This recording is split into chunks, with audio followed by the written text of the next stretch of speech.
6:30, I call the June 25th Planning Board meeting to order. How come there's this? Oh, you can read that. First on the agenda are the minutes. Chairman, I recommend approval of the minutes of June 18, 2019 as corrected. Second?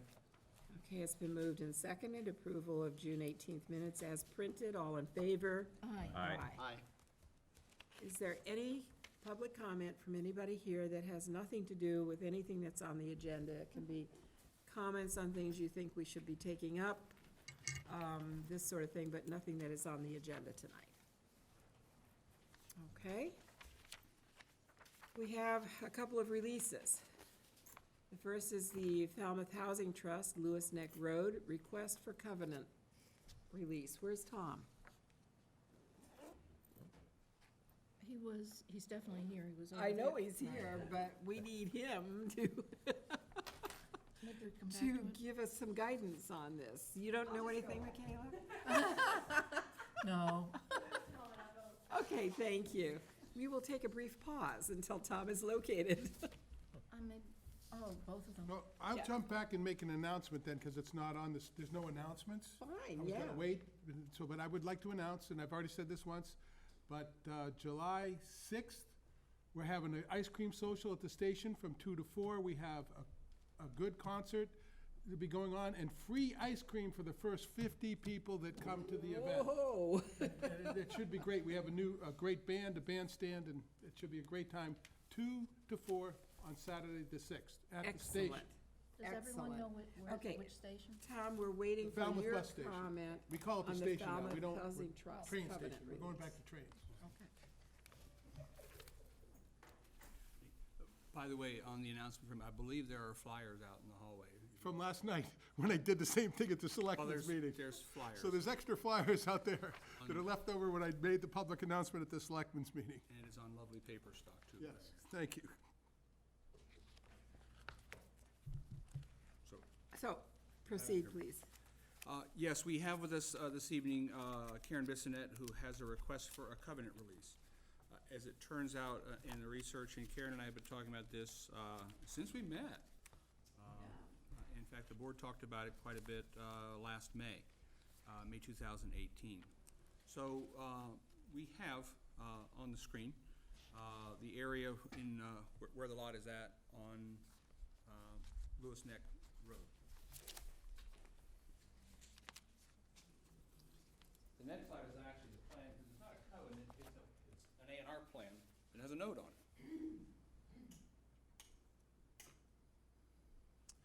So this is an A&R plan that the board endorsed in 2011. And on that note, as is the planning board's ability under the law, is to have this note that says not a buildable lot. So unless Karen corrects me, which she's allowed to do, the question is removing this note from the plan that says not a buildable lot to in fact make lot C2 a buildable lot. Karen,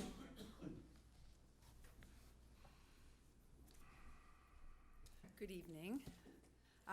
So I'm here tonight to have you remove, hopefully, this note from this A&R. So Falmouth Housing Trust currently has a purchase and sale agreement for Lot C2, which you see is the left lot there. And I'm here tonight to request that the termination of access for Lot C2 is adequate as is for a building lot. This access determination, according to the plan, is necessary to confirm the eligibility of the lot for a building permit for one house. Parcel C2 is eligible for a building permit for one home under the zoning bylaw as it contains the required area, frontage, and minimum width. It is otherwise a by right build lot except for the access determination required.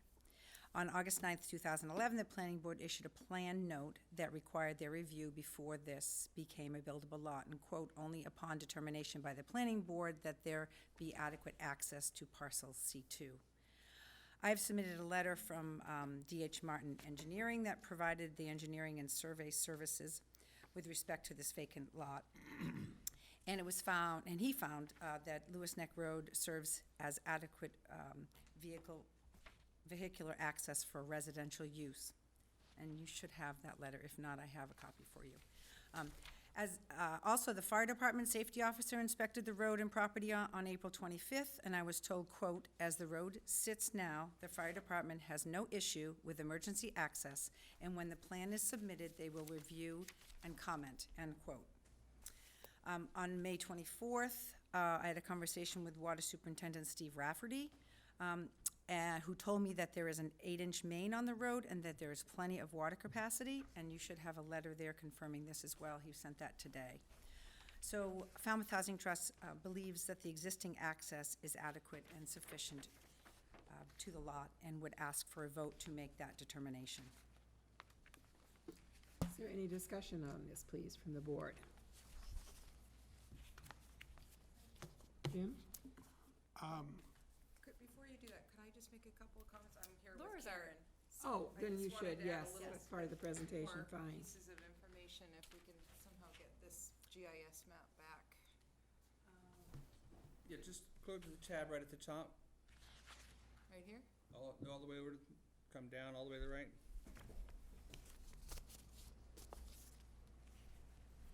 Not that one. It's easier if you look on this one here, so. That tab right there is what you There it is, okay. Is anyone taking minutes? Post Take current cancel tab. that. She's done that. Okay, thank you. Sorry about that.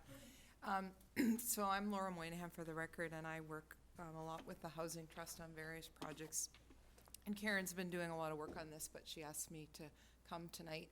So I think it's important for the planning board to look at the GIS map, because when you look at the Mass General laws under the subdivision control law and the zoning bylaw, when you're doing an access determination, you're looking at the adequacy of the access for the existing use. So here you have to look at what is this road serving? And if you look at the top of the plan at the corner of Irene Avenue, and you see number 32, that parcel, that is actually, the access is coming in off of Irene Avenue. So I think we can discount that house. Then you have 20, 12, 10, 51, and there should be That's 71. Scroll down, 71 and 75. So you've got 1, 2, 3, 4, 5, 6 lots, okay, that this Lewis Neck Road serves. So what we're looking to do is to add one more lot. So that is really an important criteria because you're looking at the existing use, very low density, large lots, 6 houses now. And if you're looking at one additional building lot, you're looking at 7 building lots. So that, in our submission, is a very low impact use. And the fact that the road now has a gravel base, it's in reasonably good condition, as Dave Martin has indicated, that the access can be determined to be adequate for this additional lot. The other factor here too is that this is an affordable housing agency.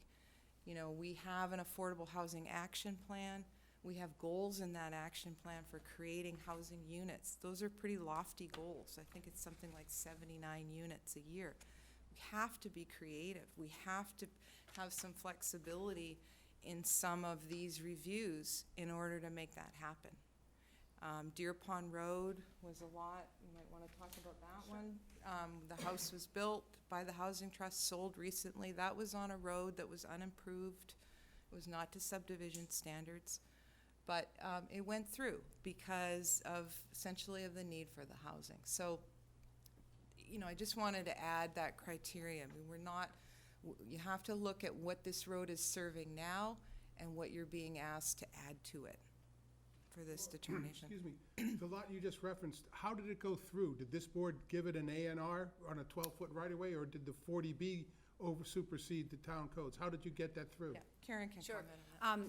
So that lot, the 51 and this lot were one lot, okay? She Oh, for referenced Deer Pond. Did it Deer win? Pond was it was owned to by right, and someone gave us that property. But the road, if you've ever been out there, which Tom has, it is like this, and there's so many divots Who there. approved the road? Question. That it's a private road, actually. But Well, you, if I can cut to Sure. your point.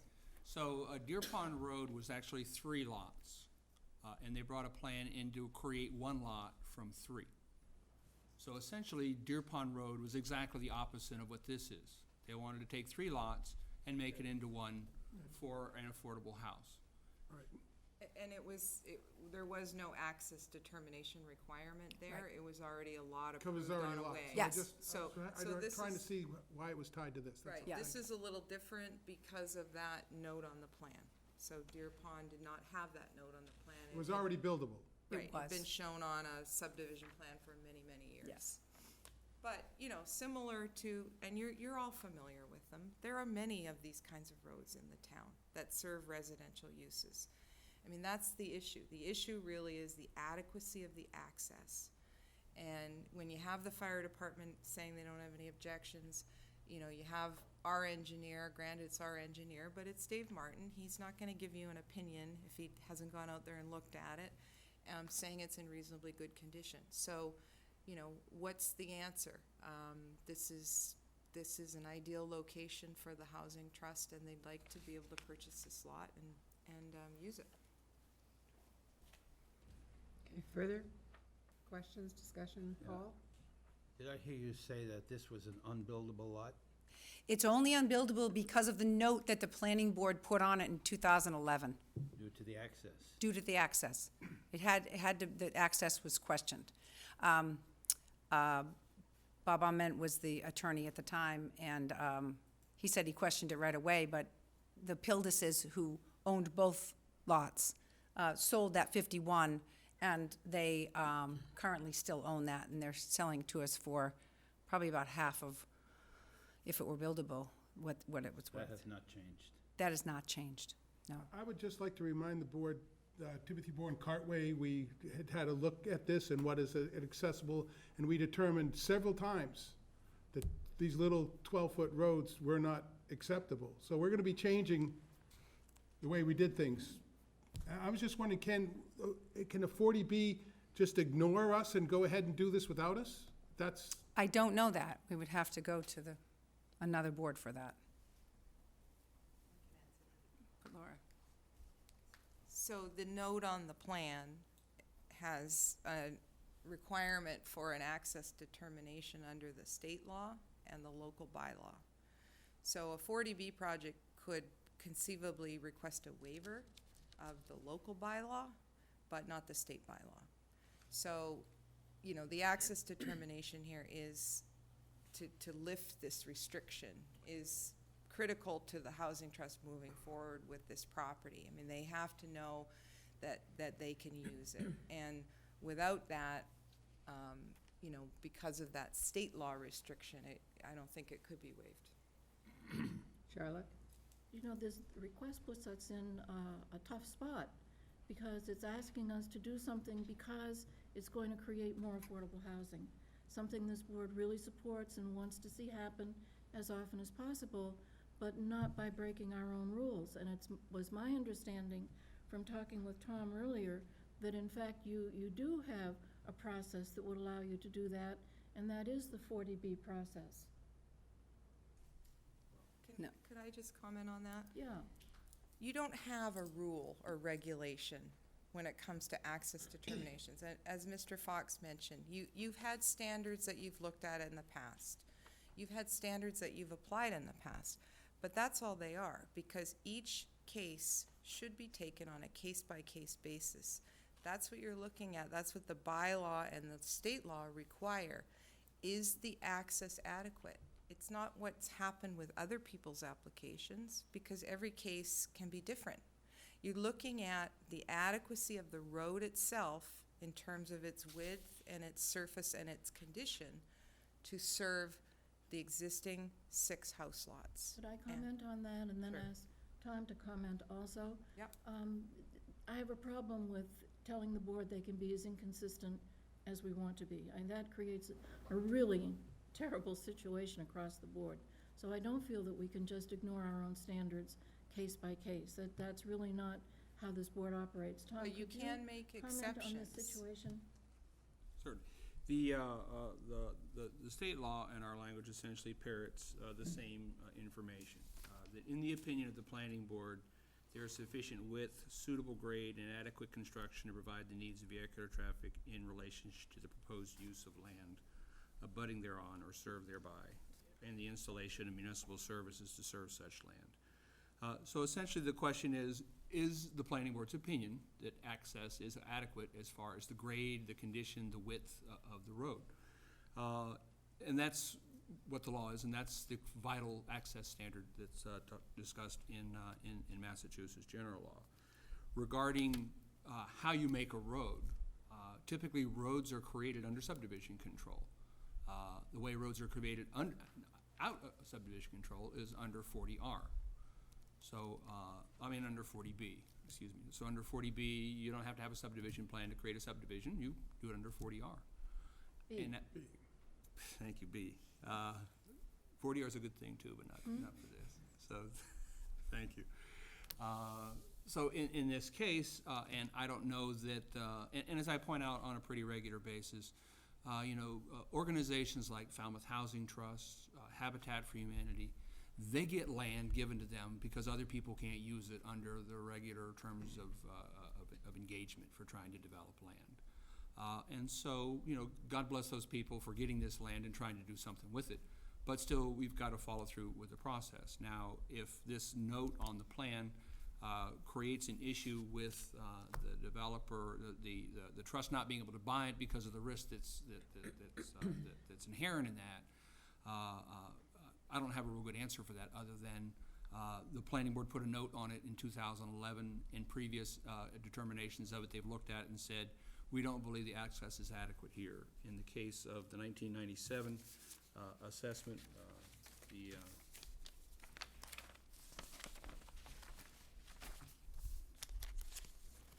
the determination of the board was Lewis Neck be widened to 18 feet across the front of the property, and 4 inches of gravel material be placed on it. Essentially, a year later, in 1998, the DeMellos basically asked the same thing, and you're just discuss your request for determination of access to the property. The board has determined that the subdivision plan under, the definitive plan under subdivision control should be submitted for you for your lot at 520 Lewis Neck. So essentially, the board says when they decide not to endorse a plan, they declare that this is not, approval not required plan, it requires some improvements, it requires a subdivision plan. So you've got two different things from 98 and 97 and 98. One was, yeah, put some stuff wider in front of this one particular lot. And on the second one, you know, you're gonna have to develop a subdivision plan, not an A&R plan, for what you wanna do. And I don't know what the determination of that lot was at the time. But it gets back to, the critical access should be about, what, not about who.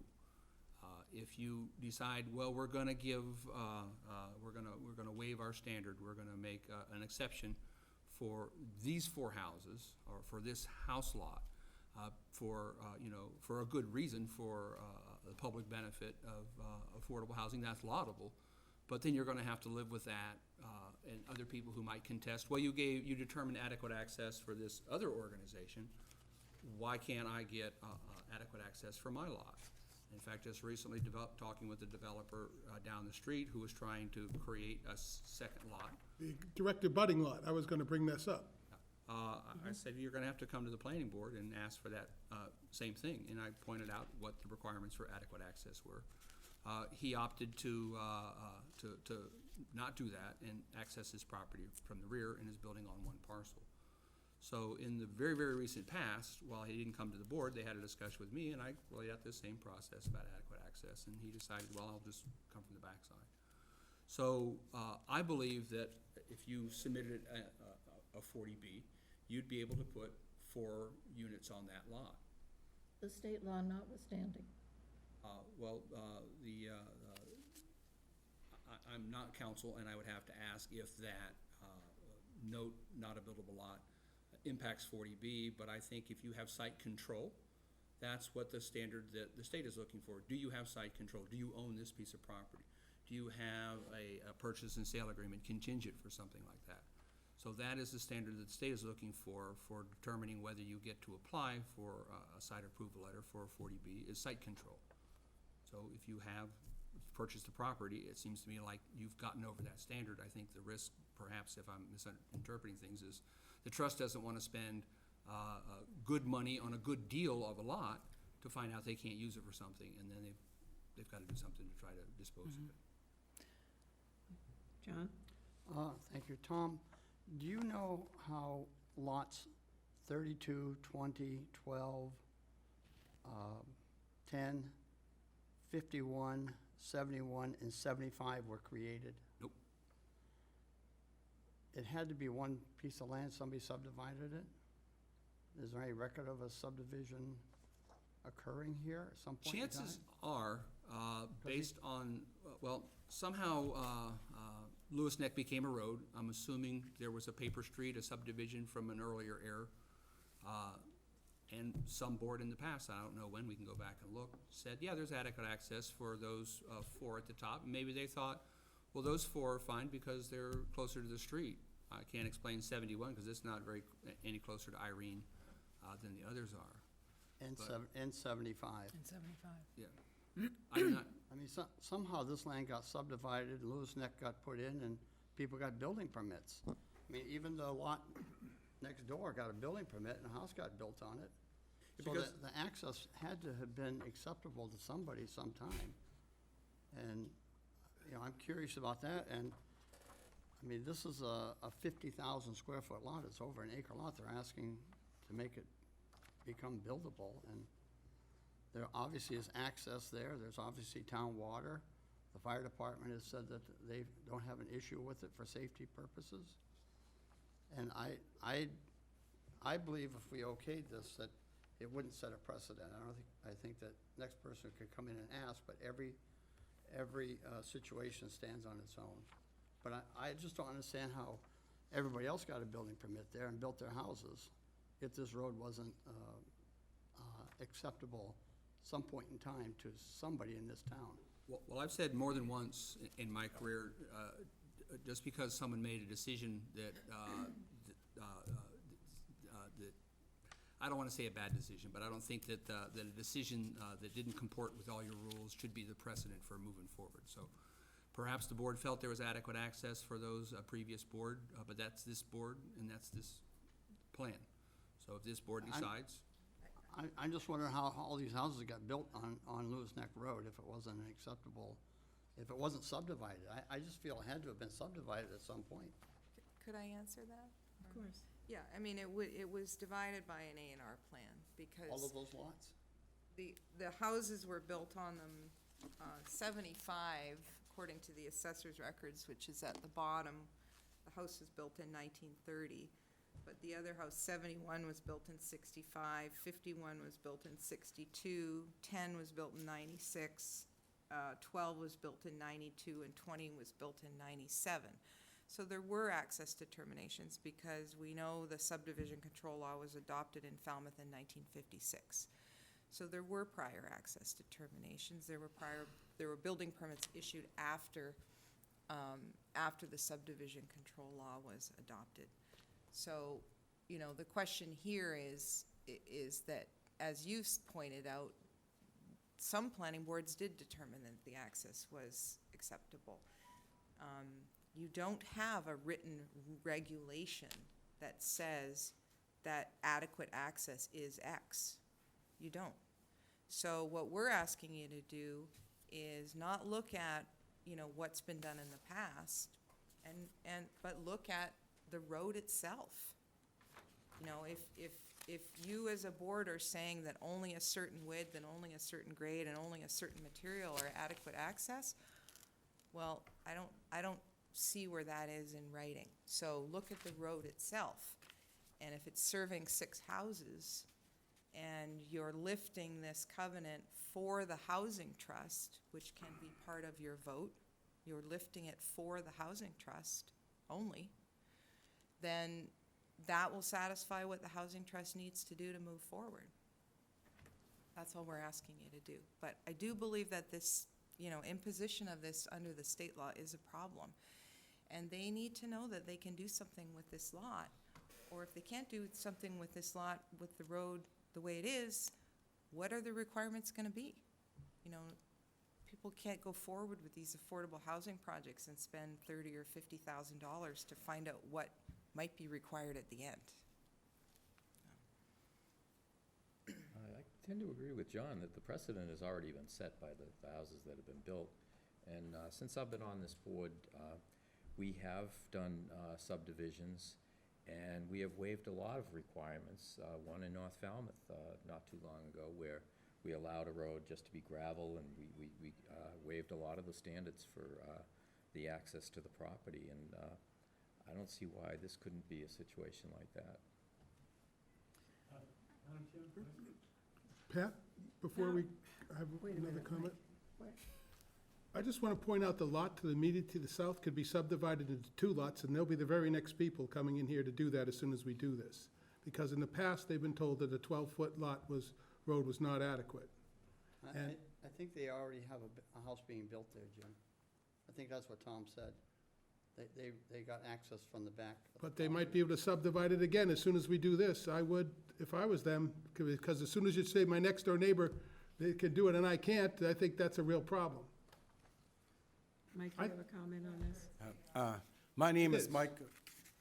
Mike McGrath. I have nothing to do with the project, but I was going to make a suggestion. I have relatives that live up in northern Maine, and they lived at the far end of a 12-foot wide roadway. And what that town did is that every, 300 feet, they would just make it a little wider so a car could just basically pull off a little bit so that traffic could get by. So my suggestion is, when they put the driveway in, make it a little wider so there could be a little bit of a turnoff there, and that would alleviate the potential issue. I know that once they put those widenings in up in northern Maine, it was no problem having a very narrow road, so. Thank you.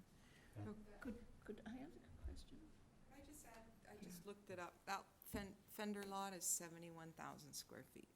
So this is, you know, there's not enough area for 2 lots, according to the assessor's records.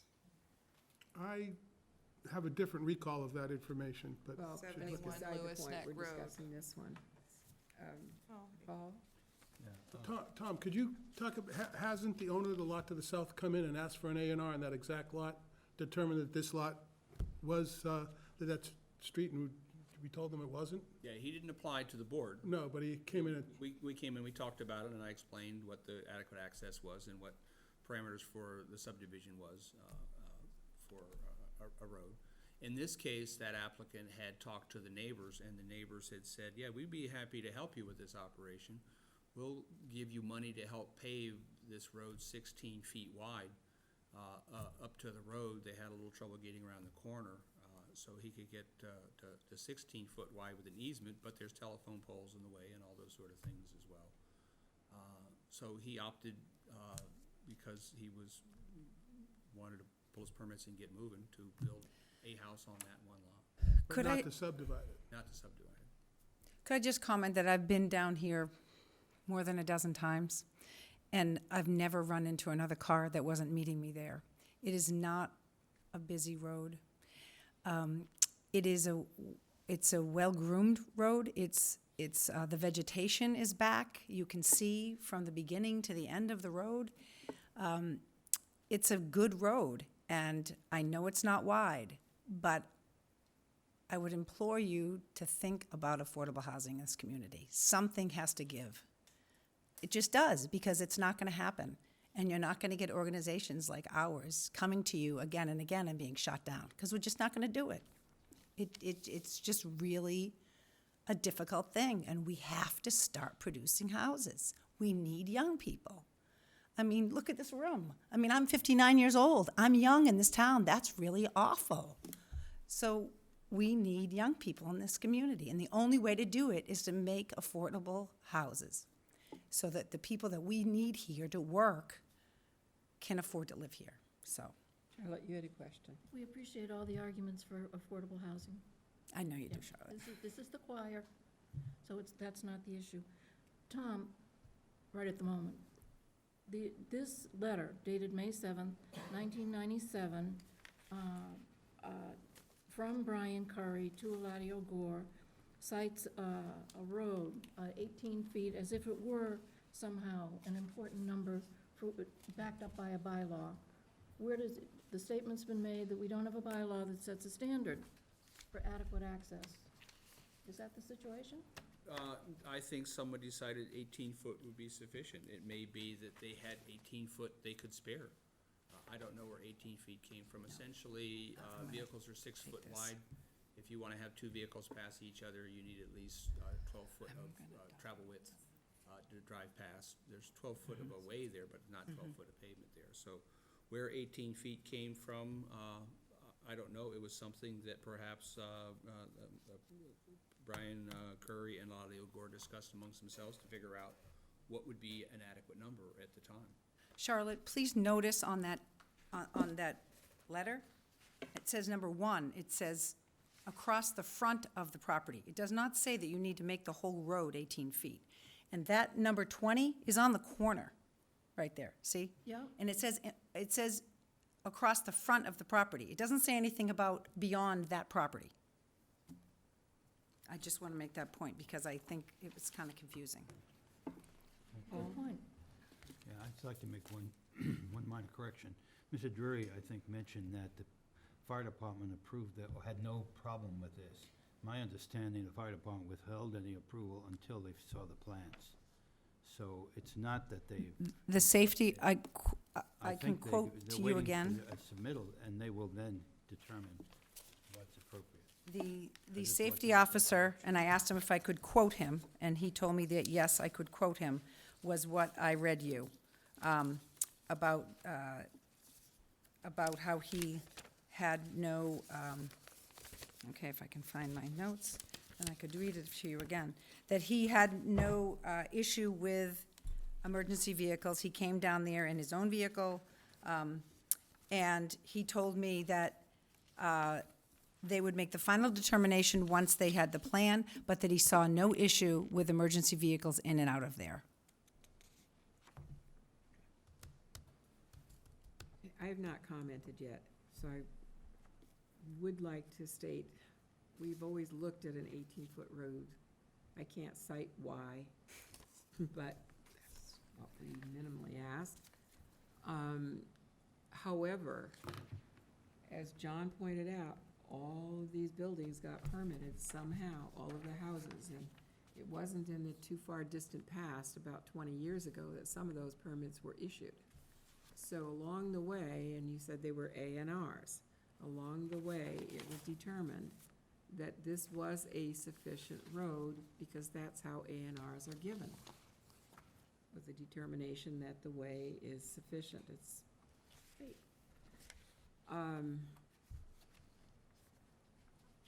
I think Mike's suggestion is very good. I think I could definitely approve of it, because I know a 12-foot wide road is very difficult if you've got two vehicles there. If you have a fire going on and somebody needs to get out, I think they need to be able to get around somehow. So I think I could definitely approve of this as a special case based upon prior A&R approvals, and based upon that it will be affordable housing, and with the requirement that there be a widening of the road to 14, 18 feet, whatever the board would think would be adequate across the front of that particular property to give that capacity to pull off. That's my feeling. Charlotte? I could see making an exception actually on a different basis. Okay. The road is nearly filled up now. Why suddenly apply the rule to the bits that are left?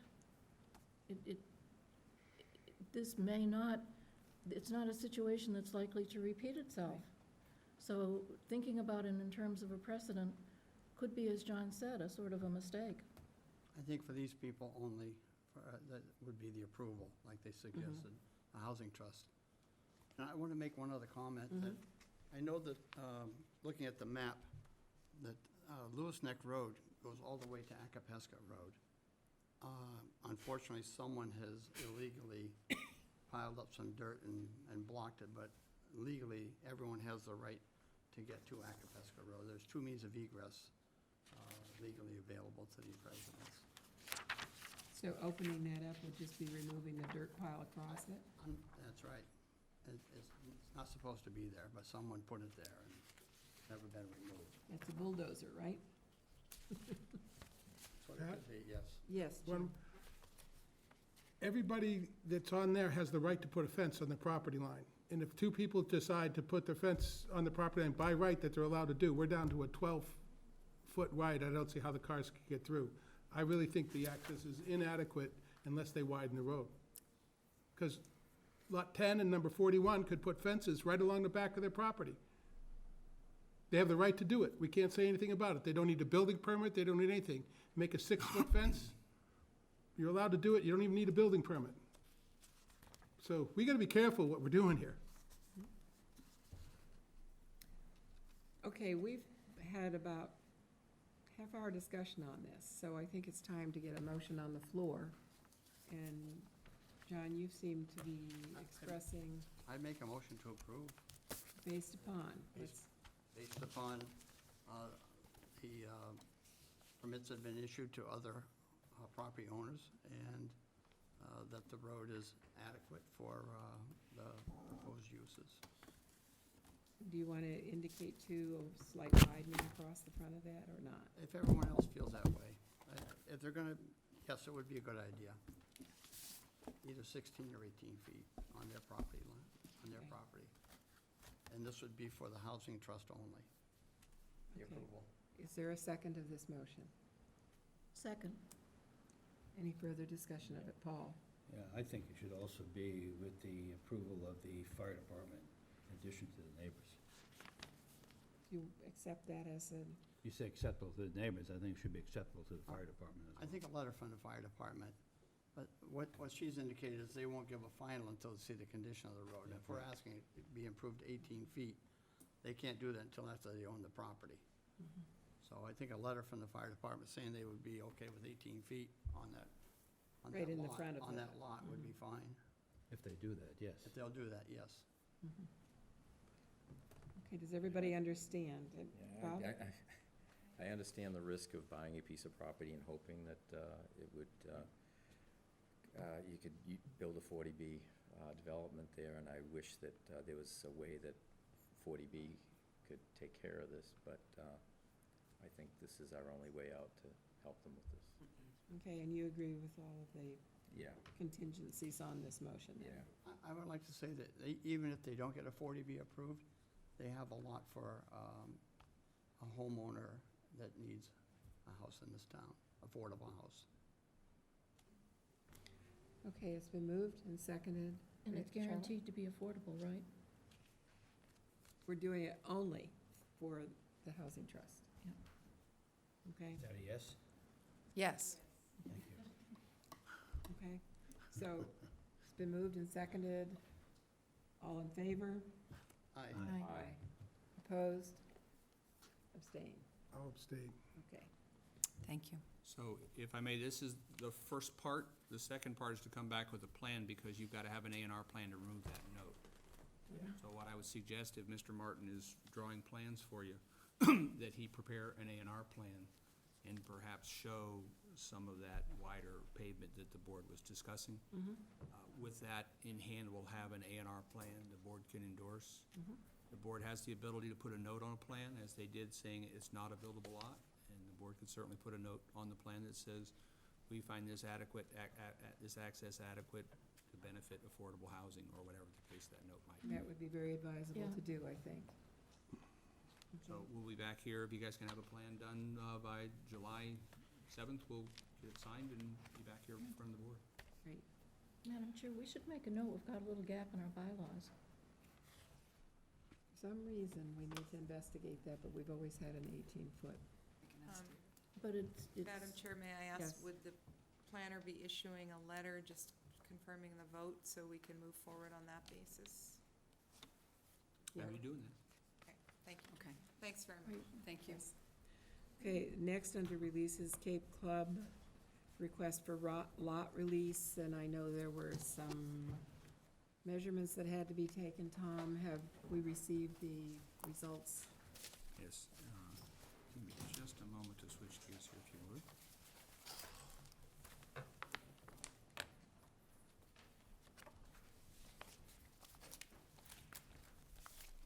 Alrighty, so if I may, from my memo of June 25th, 2019, we continue to work with the folks at Cape Club Estates in determining a bond amount as well as a form of surety submitted. The latest inspection report is attached to that memorandum. Town council has been reviewing the bond as far as to form goes, and we should be in pretty good shape as far as the form of the bond goes.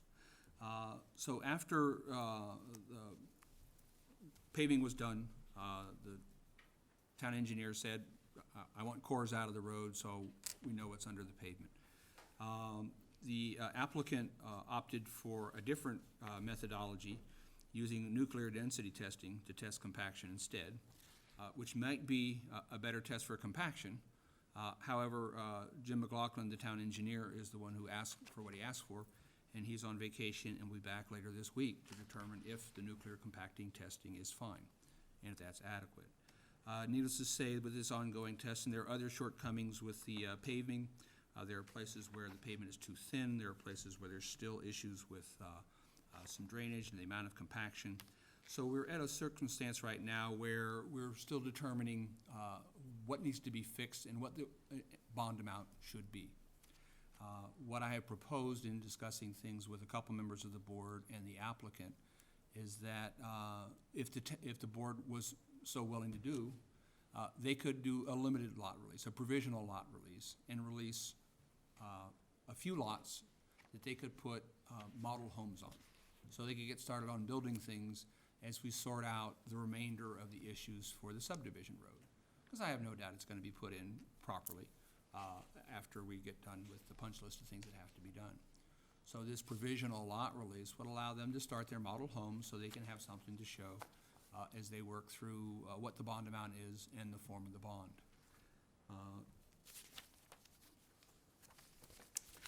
I have asked, and I mess up your name every time, because I mess up everybody's name as people are figuring out. Kelly Durfee Cardoza. KDC, I have to do my initials beforehand. I asked her, I said, well, you have one or two models? She says, we have 5, so she brought in elevations for 5 different models they have. So what we have talked about, and it's up to the board, as it's always up to the board, if the board is willing to vote a provisional lot release for those 5 lots, and we'll bring them up on the screen here.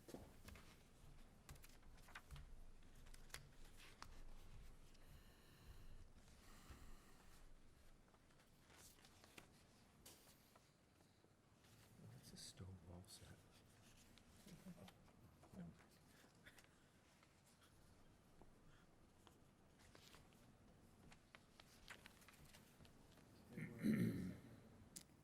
They'll be back in a second, too. So, this is a lovely graphic I borrowed from a local engineer. Thank you very much, Ms. McGrath. And enhanced it by putting purple circles on the lots proposed to be released. So, what we're discussing at this point is, would the board be comfortable releasing lots 7, 8, 9, 10, and 11 for a bond in the amount of $212,000? Now, $212,000 and change was the original bond amount prior to doing the work. Our engineering division has determined there's probably additional cost with that. So we will get a new bond figure at some point in the very near future. The idea would be to release these 5 lots provisionally for model homes, not for homes for sale, but for model homes, and accept the $212,000 bond. At such point that we're straight with engineering about what the actual bond amount is going to be, we would do a second lot release for a larger bond amount for the remainder of the lots in the subdivision. Now, no one's under any obligation to do that, but I thought, given the comments and concerns I've heard from the developers, and the fact that, you know, I'm empathetic to time and money. This might be one of those things that allows the developer to proceed with showing their product and protects the town to ensure that we'll have sufficient road construction and a sufficient bond in place to cover those.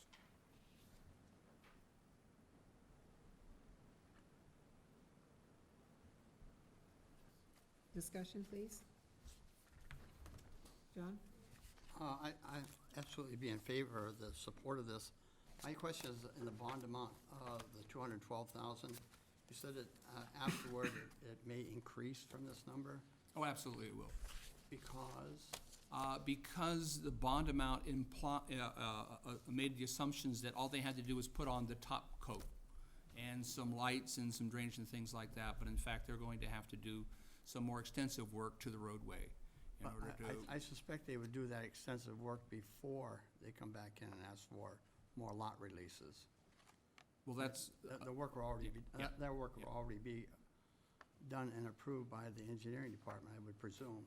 yeah, I would like to think so, but once again, at this point, we don't know what the bond amount is. So we're starting with 212, and if the bond is less, then they still have to get the rest of those lots Okay, released. So they're I just gonna- wanted to have that Can I- clarified. Can I just make one correction? Kelly Durfee Cardoza for the applicant. That bond amount of $212,470 includes $60,000 for the base coat, and that's based directly on the cost proposal that Lynch provided that included grading and gravel, rolling, and then the application of the binder. So the binder is fully included in that amount. There was an earlier figure that was less money, that didn't include the binder, and we went ahead and increased the figure and added the binder to it so that, in hopes that this board would feel more comfortable.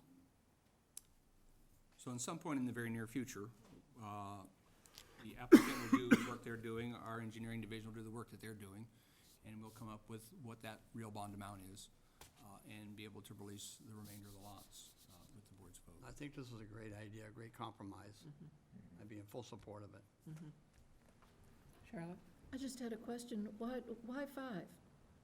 Seems like a lot of, there are gonna be 28 houses there, and there are 5 different models you're planning to build? There are. Each of them are different. They're all three-bedroom homes, but there are different elevations, there are different styles. We can go through them if you'd like to see them. They're left and right images of each other. I believe they're in your packets. But there are changes. There are different layouts. This is David Spiegel, who's the developer and the owner of the Cape Club and the person building Cape Club Estates. Okay. So, Paul? Yeah, we've been talking a lot about the bond for the road. With the construction of these houses, as mentioned last week, the deficiencies in roadway are gonna be pretty obvious, and I think the bond is fine. What I continue to be disturbed with is the determination of waiting until the paving is done. And that's either sheer arrogance or in the interest of getting something done, and that disturbs me a little bit, because when an official says, do not pave until we inspect the site, I think that's setting a precedent that we're really not, that I'd be very concerned with. However, having said that, we do have an engineer who's been here a long, long time. We do have a developer who's got a big investment here, and we do have a paving contract been here a long time. So I think the mix is gonna be very good, and I'd like to kind of think it's a misunderstanding. And I think we should go on record saying, that is not acceptable. so last week, Wadsworth. I tried to make the point that this wasn't arrogance on the part of the developer, and I'm happy to have Mr. Spiegel to speak. My name's David Spiegel. I'm the owner of the property, FWG LLC. I have spent approximately 5 years working on the development of this property. We've spent years working with the Cape Cod Commission. We have bought off-site property to mitigate for this project. We've set up money set aside for affordable housing. I have bent over backwards and done everything that I can, and I want to comply with the board. I am not arrogant. We have had an unreasonable amount of rain. If we did not pave when we did, the situation would be much worse today than it is. The intention of the binder coat is when cement trucks come and we start to build on this road, if there are any deficiencies, it's our obligation, and we're bonded for the binder and the top coat. And we only want to have the finest product at the end for the buyers for the home and for the town of Falmouth. So I apologize what occurred. The paving contractor, Lynch, that I've had experience with in the past, spoke to me and he said, I need you to know, if we do not pave now, I will probably not be able to properly pave this road for approximately a month because the rain's coming in. We were laying down pavement at 6 a.m. They manufactured the asphalt during the night before, so it could be down. The town has these problems sometimes before winter sets in at different times of the year. So it's, the last thing I wanted to do is do something against town's will. But I felt that I had no alternative. So I do fully apologize, and I understand. And I hope the board understands the position that I was in. Thank you. Can I Jim? just comment? Yes, Paul. I appreciate your comments, I appreciate Kelly's comments last week, too. But I think there's a process that has to be followed. And you're a very good developer. You need to do something to keep that place viable, there's no question about it. We do have an engineer who's been here for 50-some-odd years. We do have Lawrence Lynch, been here a long time. All three are very, very capable. And that's why I say, let's consider a misunderstanding. Okay, And I'm not saying you I- did I anything would wrong or anything like that. Appreciate that. All three are excellent companies. I mean, it would be helpful to me if I could get full release or release of more of them, because ideally, the quicker that I can build these, get them up in the air so people can look at them, the quicker I can sell them, and the quicker people can own them and be paying taxes to the town as everybody here wants. It's a good project. We all want to support it. Jim, do you have any comment, question? Okay, and I concur with John. It's bad to assume anything, but I'm going to assume, correct me if I'm wrong, that you need to get the foundations in and get going on those 5 show-and-tell houses, period. And I am going to further assume that that will keep you busy for a little while the problems are solved on the roadway, at which point, hopefully, we will have the information we need to let you go forward with the whole thing. Is that also a correct or not? I want to try to further explain. One of the managers who works for me has been in the asphalt business for 30 years.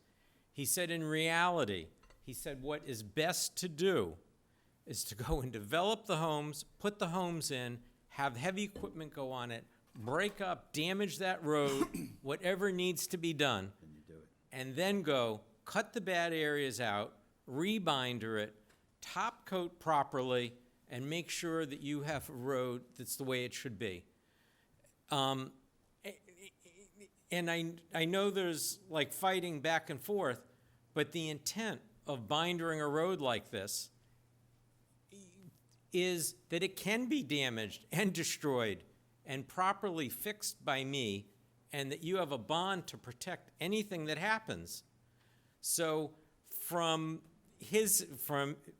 earlier, before I came to this meeting, he said, you really shouldn't be doing anything to the road, to the binder on the street. Whatever breaks up and gets damaged, you cut out and you properly fix, and you make sure the engineering department is happy with it before that gets done, and then you top coat it.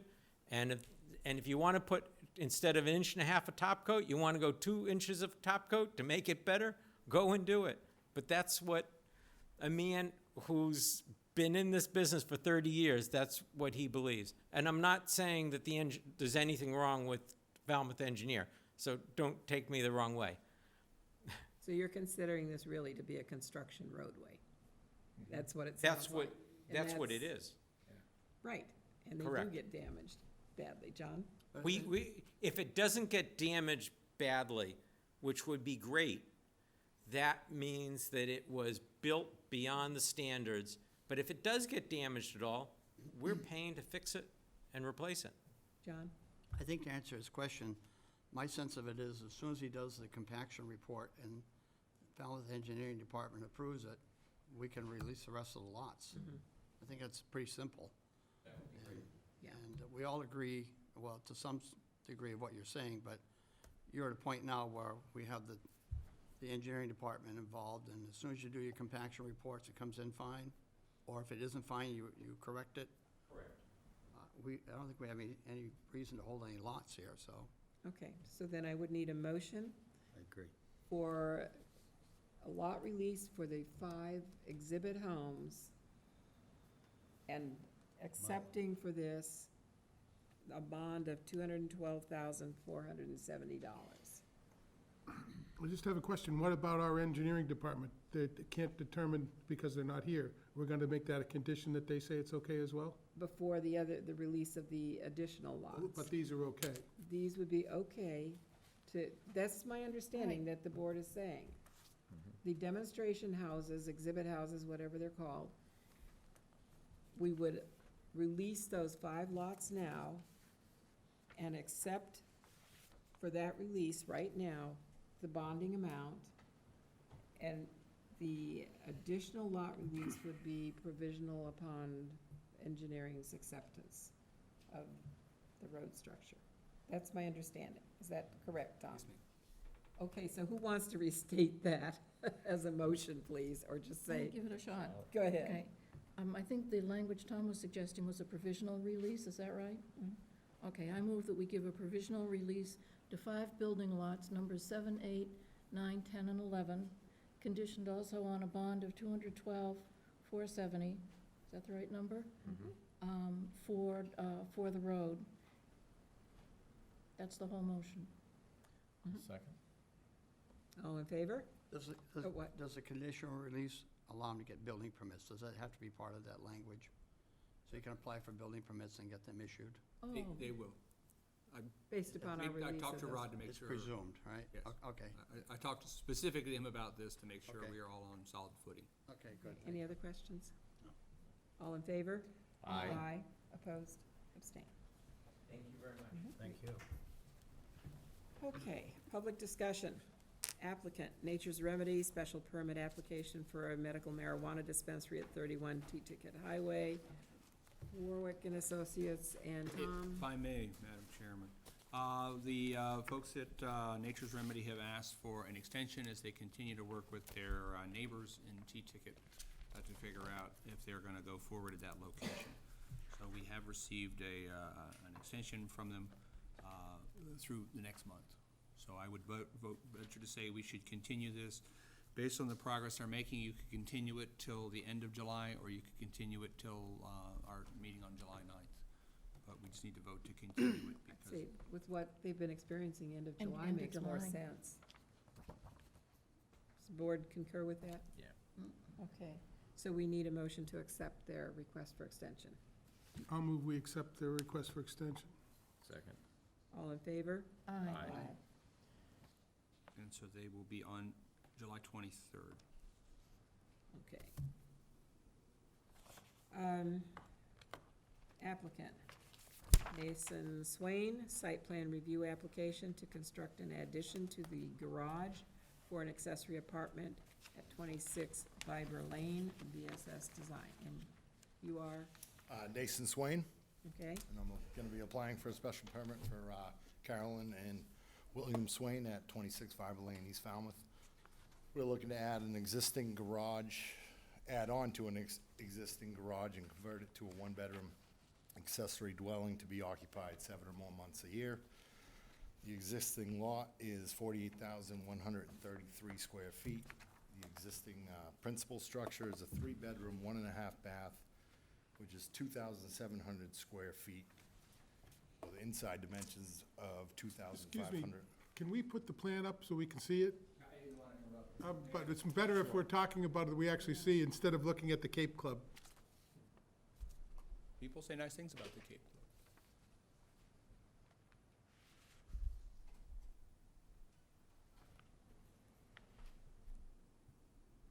Thank you. People at home need to know what we're talking about. So you can just use the down button and scroll through your slides. There we go. Ready? Perfect. Thank you.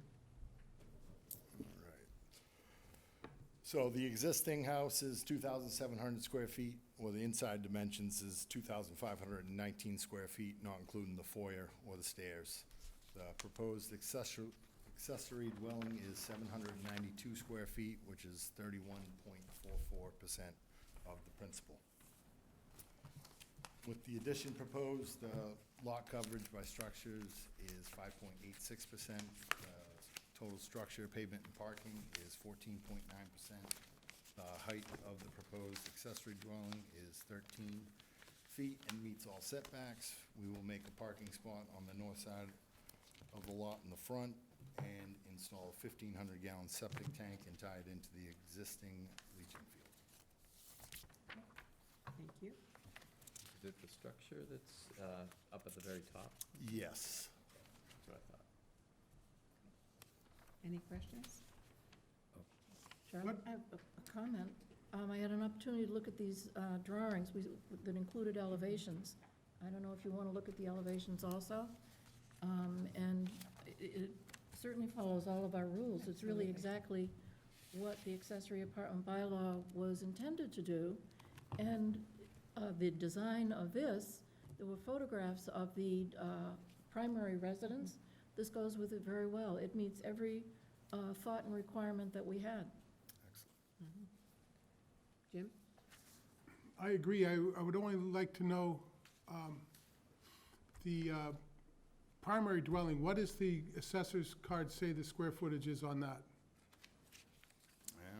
I'd have to look that up.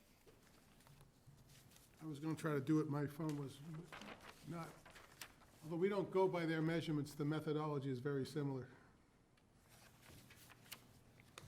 Is it a one-story, No, It's two. No, it's two-story. two-story? Yeah, and Michaela had those numbers today. It's in the They're on overview in the staff report. Because he was talking measurements inside, outside, I wanted to understand. Yeah, exact- so with your sheet, you know, it says like the living room, dining room, bedrooms. Yeah. And then I just realized, when I met with Michaela, that you guys are taking overall measurements on that, so that's why there's a difference. So do you know what the assessor's card says the square footages of the primary structure? Looking that up now. If it's 2,000 feet or more, you're all set. That's all I'm trying to get at. The number given here Yeah. is 2519. I know, but I want to know how they measured it. He referenced 2 or 3 measurement systems, and it made me question the way, he said we measure this way inside, this way Yeah. outside. Would they be that far off, that different? Oh, who knows, all right, I was just checking to see what the assessor's card said. okay. You're checking the file as we speak.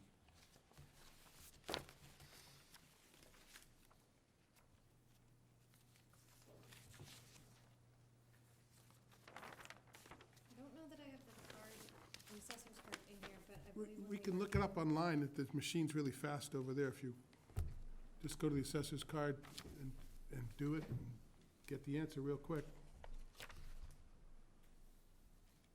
That machine would be a lot faster than telephones.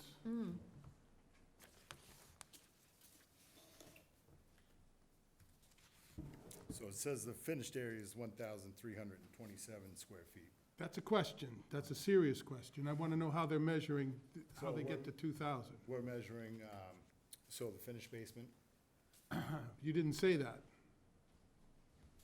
That's a serious question. I don't know if we've ever, I mean, it's on the, sorry, it's on the, on your worksheet there. Worksheet. yeah, but you're saying this house is only 1,300 square feet in the assessor's card? And we're determining that the basement counts in the finished area? Well, it's I- a finished basement, so it's living space. We've allowed that. Does it have proper I know, the only thing I know is when we did the accessory apartment bylaw, we looked at 2,000 square feet of finished area. We looked at the measurement systems from the outside walls. We have determinations for the roof lines. We spent the whole year determining that. And now all of a sudden, this assessor's card says it's 1,300 square feet, but they're adding an extra 7 for basement? I didn't know we did that in our measure. That wasn't made clear to me. Is that what we're doing here? Yeah, I've not been involved in the review of this. Staff was on that, so I'll have to defer to Corey on his calculations. But typically, we've had conversations with the building commissioner. He has not ruled that a basement area is a finished area unless it has the particular parameters of a walkout basement where you've got that 2 means of access. Does this have that? I don't know. No, there's no walkout on there. I have a serious question about this. This is, Yeah, I know, I went over this with Corey, and he seemed to be quite satisfied that From the we had number the you put down. 2,000. but yeah. what only brought up the question, he mentioned 2 or 3 different measurement systems. I said, uh-oh, how do they do this? Well, you know what, when there are questions like this, we've delayed the answer on this, which we do anyway, before we write up an answer. So I would suggest that we need to get further answers from the planning department to satisfactorily answer the question. I think we can point it out, because in the end, what we're really doing here, if my understanding is, was doing site plan and design review. And the ZBA is actually the special permit granting authority. If you remember, if you understand this bylaw, Yes, that's they the way are. it's written. Yeah, So, in my determination of when I was looking at this and working on it, we were not counting finished basements. We were looking at Unless what. they had access, Well, appropriate unless access out. unless the assessors.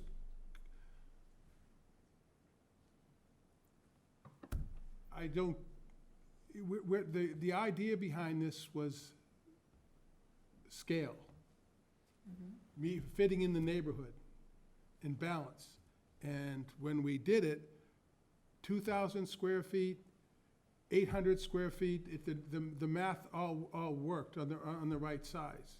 So we capped it.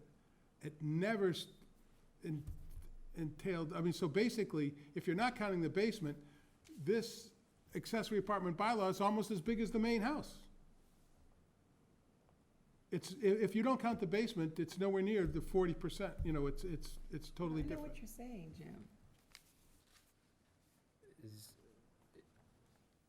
I see where the existing building, then there's another highlighted structure to the side that's 16 by 13. Is that a deck?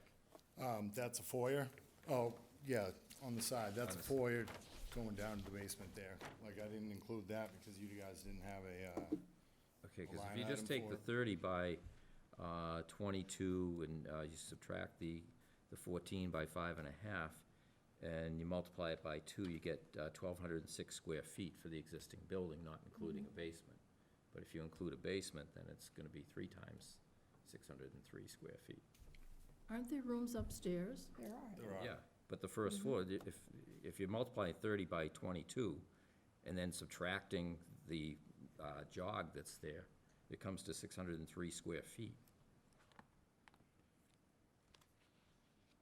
This area right in here, that little, Are you gonna add in the extra, extension over here, the well, 8 feet plus well, the, if you do that, that's 216 square feet. yeah? And it appeared to be not a full story above, but a half story above? Yeah, see, it's hard to make a determination based on a plot plan. Right.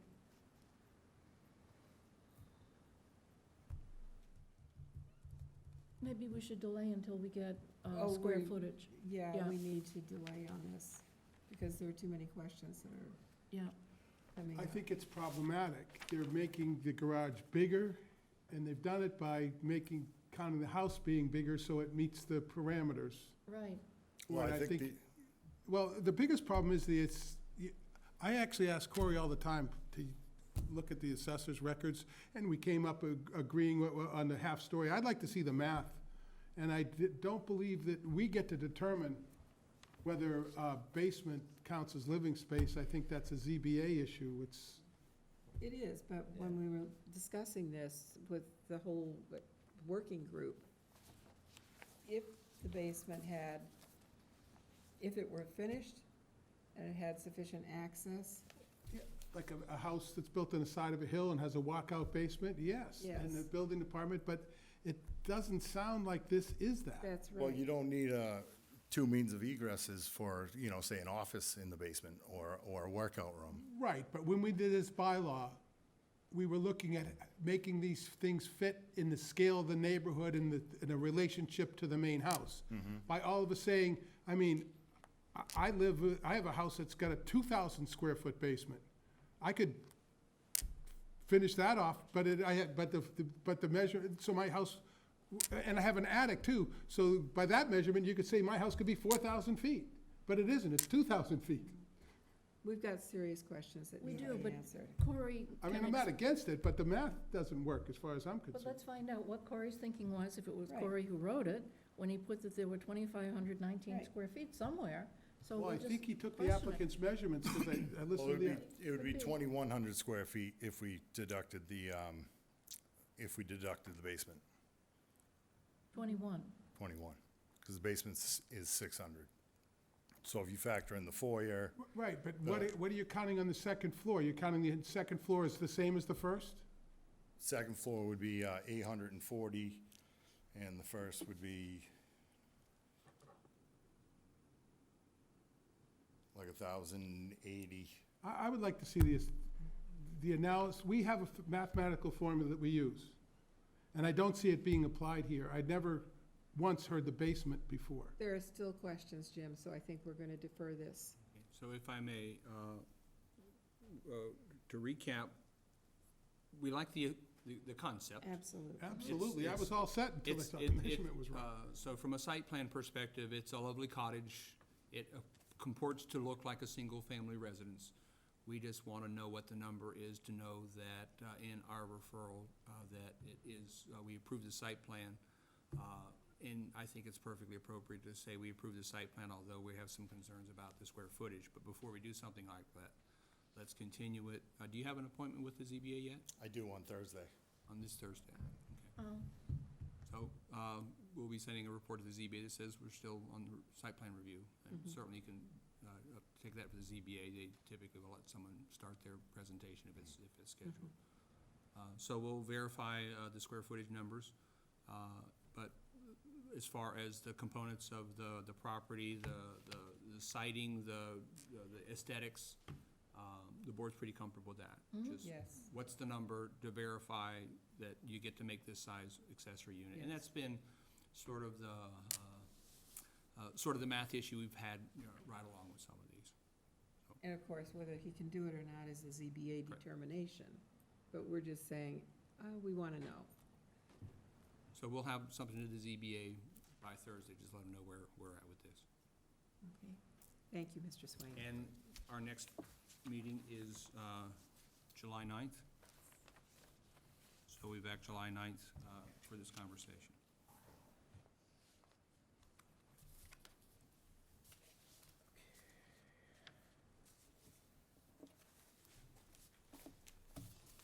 Thank you very much. All right, I'll thanks. see you again.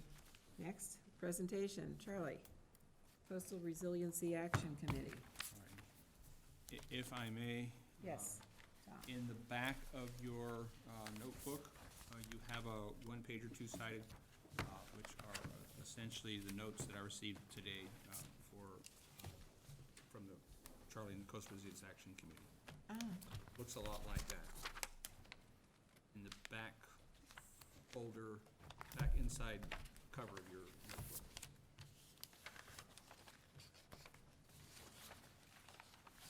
Underneath that, you'll see the Affordable Housing Committee stuff. Yep.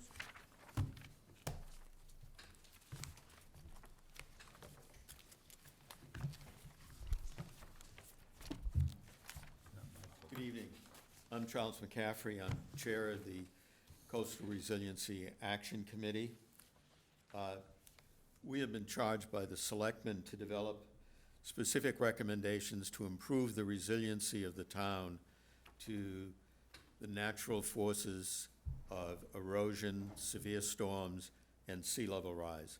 We're all fully aware of how these forces not only have adversely affected development, but it's also important to remember that it's these forces themselves, these natural forces, that have shaped our coastline in ways that we value.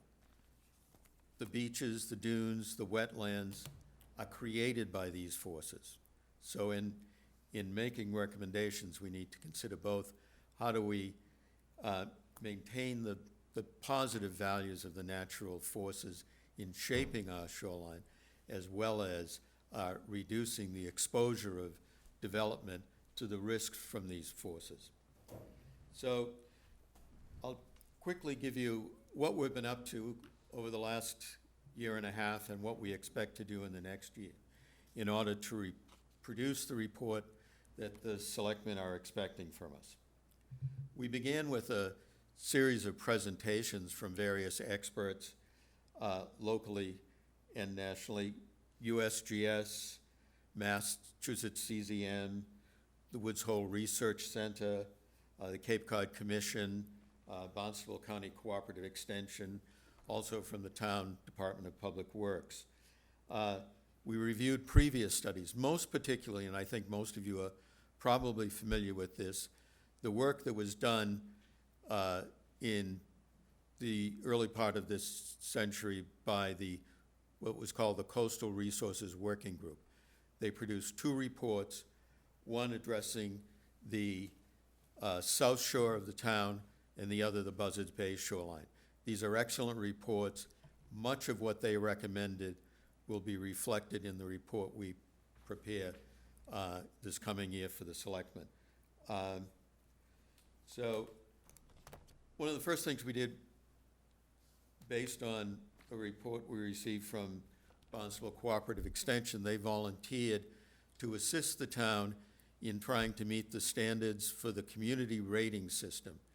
If you're not familiar with that, it's a program of the Flood Insurance Management, FEMA, Flood Emergency Management Agency, that if a town exceeds the minimum requirements under the flood insurance program, they get various level of points depending on the exceedance, and that can result in a reduction of the premium paid by any resident of the town who's required to have flood insurance. It's a long process, but it's worth beginning. We could initially secure up to a 15% deduction in premiums for those buying flood insurance. The next major step was having a one-day workshop sponsored by the town with funds obtained from the Massachusetts Municipal Vulnerability Preparedness Program. About 30 people attended an 8-hour conference at Seacrest last year. Based on that, where we discussed the general nature of the exposure of the town to the risks. Based on that, we prepared a report which the state then used to certify us as under the Municipal Vulnerability Program, which made us eligible for certain grants that the state is providing for these purposes. We are one of only 2 towns on the Cape who has achieved certification. Next, with town appropriation of $80,000, we've hired the Woods Hole Group to conduct a vulnerability assessment of town assets. This is applying a very sophisticated model developed by the Massachusetts Department of Transportation to determine what is the vulnerability of town assets to flooding. So what is the probability in each of any year going out to 2100, but they will provide the detailed specifications for 2030 and 2070. Essentially what that is, they're preparing what will look like the flood insurance maps for 2030 and 2070. But they will be maps that are based on projected changes in the circumstances. As you may know, the flood insurance maps are based only on historical information. For example, the current maps do not factor in any consideration of sea level rise. These maps will be prepared, and the assumption on sea level rise that they're using at this time is 4 feet in 2070. The work is essentially done, and on next Monday night, or a week from Monday, they will be making a presentation to the Board of Selectmen. They obtained precise elevations for every town asset, including every street, every building, beaches, playgrounds, parks, so that they could then have a very accurate presentation of what the probability of flooding is.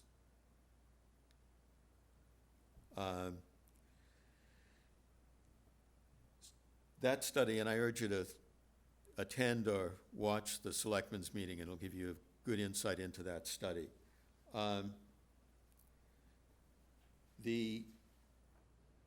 Based on the fact that we had been certified as a municipal preparedness program eligible applicant, the town applied for 2 grants several weeks ago. I'm glad to announce that we got both grants.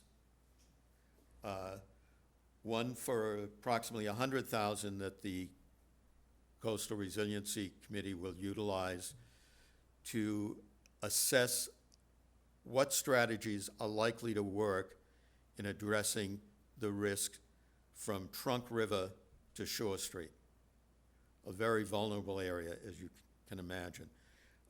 It'll be looking at adaptive management. Well, we can do this will work for 5 years, but then things will change and we'll need a different strategy. So it may be that you can undertake a protective measure, but at some point, you may have to retreat. And this will lay out the timeline and for different approaches to the management of the risks that are presented along that stretch of the town's shoreline, which is among our most vulnerable. The other grant, which was not directly part of the work of the Coastal Resiliency Committee, was for the Coonamessett River to widen the culvert under John Parker Road. We were eligible to apply only because we had been certified as under the Municipal Preparedness Program. And as a result, the Conservation Commission was able to get a grant to replace that culvert with a much larger opening. The grant was in excess of $700,000. And it was justified in part because that one of the benefits of the Coonamessett River restoration is that it'll improve our ability to accommodate floodwaters. We have also, in the past few weeks, submitted a grant application to the Massachusetts Coastal Zone Management Program to look at the development of a sediment management plan for the West Falmouth shoreline from the entrance to the harbor through Chappaquiddick, Black Beach, to all the way to Flume Pond. That's very vulnerable. It's barrier beach, wetland complex. Any likely approach to that is going to be a more nature-based approach, such as beach nourishment, dune creation. So we need to know, where are we getting the sand? Where is the sand? Where can we get it? Is there sand in the system, in the offshore? Do we need to get sand from inland sources? Harbor dredging has been the usual source of sand, but that's not going to provide enough to undertake the types of nourishment and dune creation projects that are likely to be required to have some level of protection, at least for some time, for that system. So we haven't heard for that. We expect to hear shortly. So those are several of the things we've been doing. You know, we've focused on getting some state money to undertake the substantial work that's needed. What we will be doing in the coming year is using the data that's been generated or will be generated from these several studies to make ongoing recommendations as how we can improve our resiliency. And we will be focused on preparing the report that the selectmen have asked for. Let me give you a little bit on what the content we expect of that report. First, we'll have a summary description of what the nature of the problem is, which we're all familiar with, but putting it in a concise way with a good set of references to the source material that justify why we think this is a significant problem, what the extent of the problem is. A description of the resources and uses that are at risk. We will have a very specific assessment of town assets that are at risk. We will be able to use the model that's there to assess the extent to which private development is also at risk. And we need to assess the nature of the risk to our natural systems, to the beaches, dunes, wetlands. Because part of the town's economy, its character, is the natural character of our shoreline. That is also at risk, and we need to find ways to preserve a shoreline that reflects these features of beaches, wetlands, dunes. We will also describe the current laws and programs that exist at the local, state, federal level to address the issue. In part, to begin to look where are the gaps that need to be filled. So we'll make recommendations, particularly on what changes need to be made in local land use regulations to reduce the risk of private development in the face of storms, and more particularly in the extensive areas of the town that may be permanently inundated by sea level rise.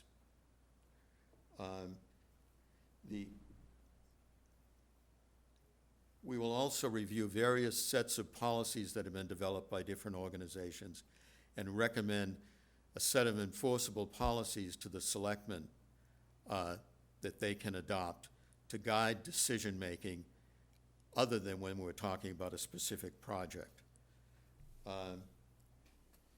We will recommend updates to the coastal resiliency element of this comprehensive plan that you've developed for your consideration and hopefully adoption. We will recommend updates to the selectmen's strategic or long-range plan, and they have a section on coastal resiliency, for their consideration and adoption. We will recommend, as I said before, local law changes to better manage development that is at risk. And we'll recommend a set of capital projects for consideration by the town manager and the selectmen for inclusion in the 5-year capital improvement plan. All of that will be due by June of next year. So we've got still a lot of work to do. I'm happy to talk about any of the specific elements of our work, past and projected. Charlie, I'm curious, because you mentioned that the two previous reports that were done, what, 15, 20 years ago, maybe? Yeah, I think one You're was going- 2003 or 4, and the other was Buzzards Bay was 2010. Okay. They're on the mark. Okay, now, considering that those were so long ago, and I know there's been disquiet from the authors of those, that they were not paid attention to. Yes. And you're saying that an awful lot of what you're going to be talking about and recommending is included in those reports. You already Yes, see that. the main change, I would say, in understanding today is that the magnitude of the problem is greater, but the nature of the response, as they identified, is still very valid. You know, every time we see projections of sea level rise, it seems to go up. Okay, so that was the basis of the question that I have. How is your group, or will you discuss how your group is going to keep this report and the actions that are necessary in the forefront of this town's government to make sure that they are implemented as time goes on? Well, as I said, we're not going to just write a report. We're going to write recommended changes to the comprehensive plan for your consideration, recommended changes to the selectmen for their consideration in their long-range plan, and recommended capital projects for inclusion in the capital improvement plan. In other words, not take it to where it needs to be used.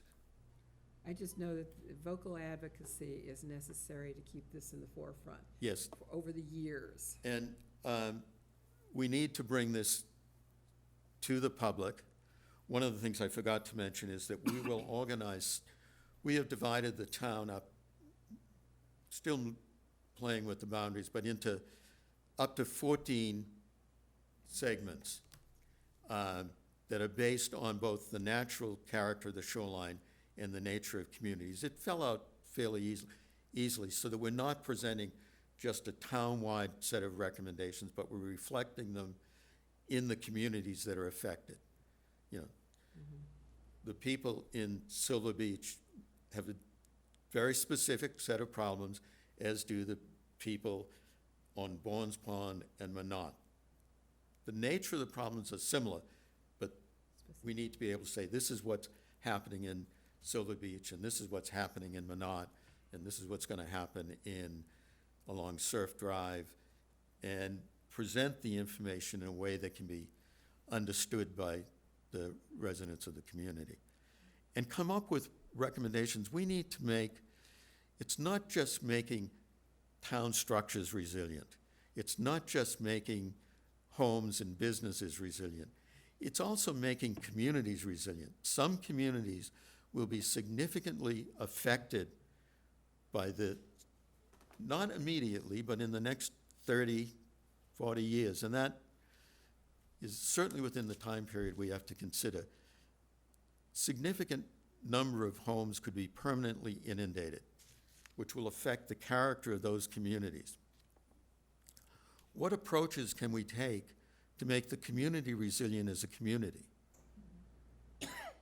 How can we find alternative locations for the development that ultimately may be displaced by sea level rise? You know, it's one thing to say that if we have a severe hurricane, there's significant destruction, but it can be rebuilt. However, if there isn't any land under the house, that's a different question.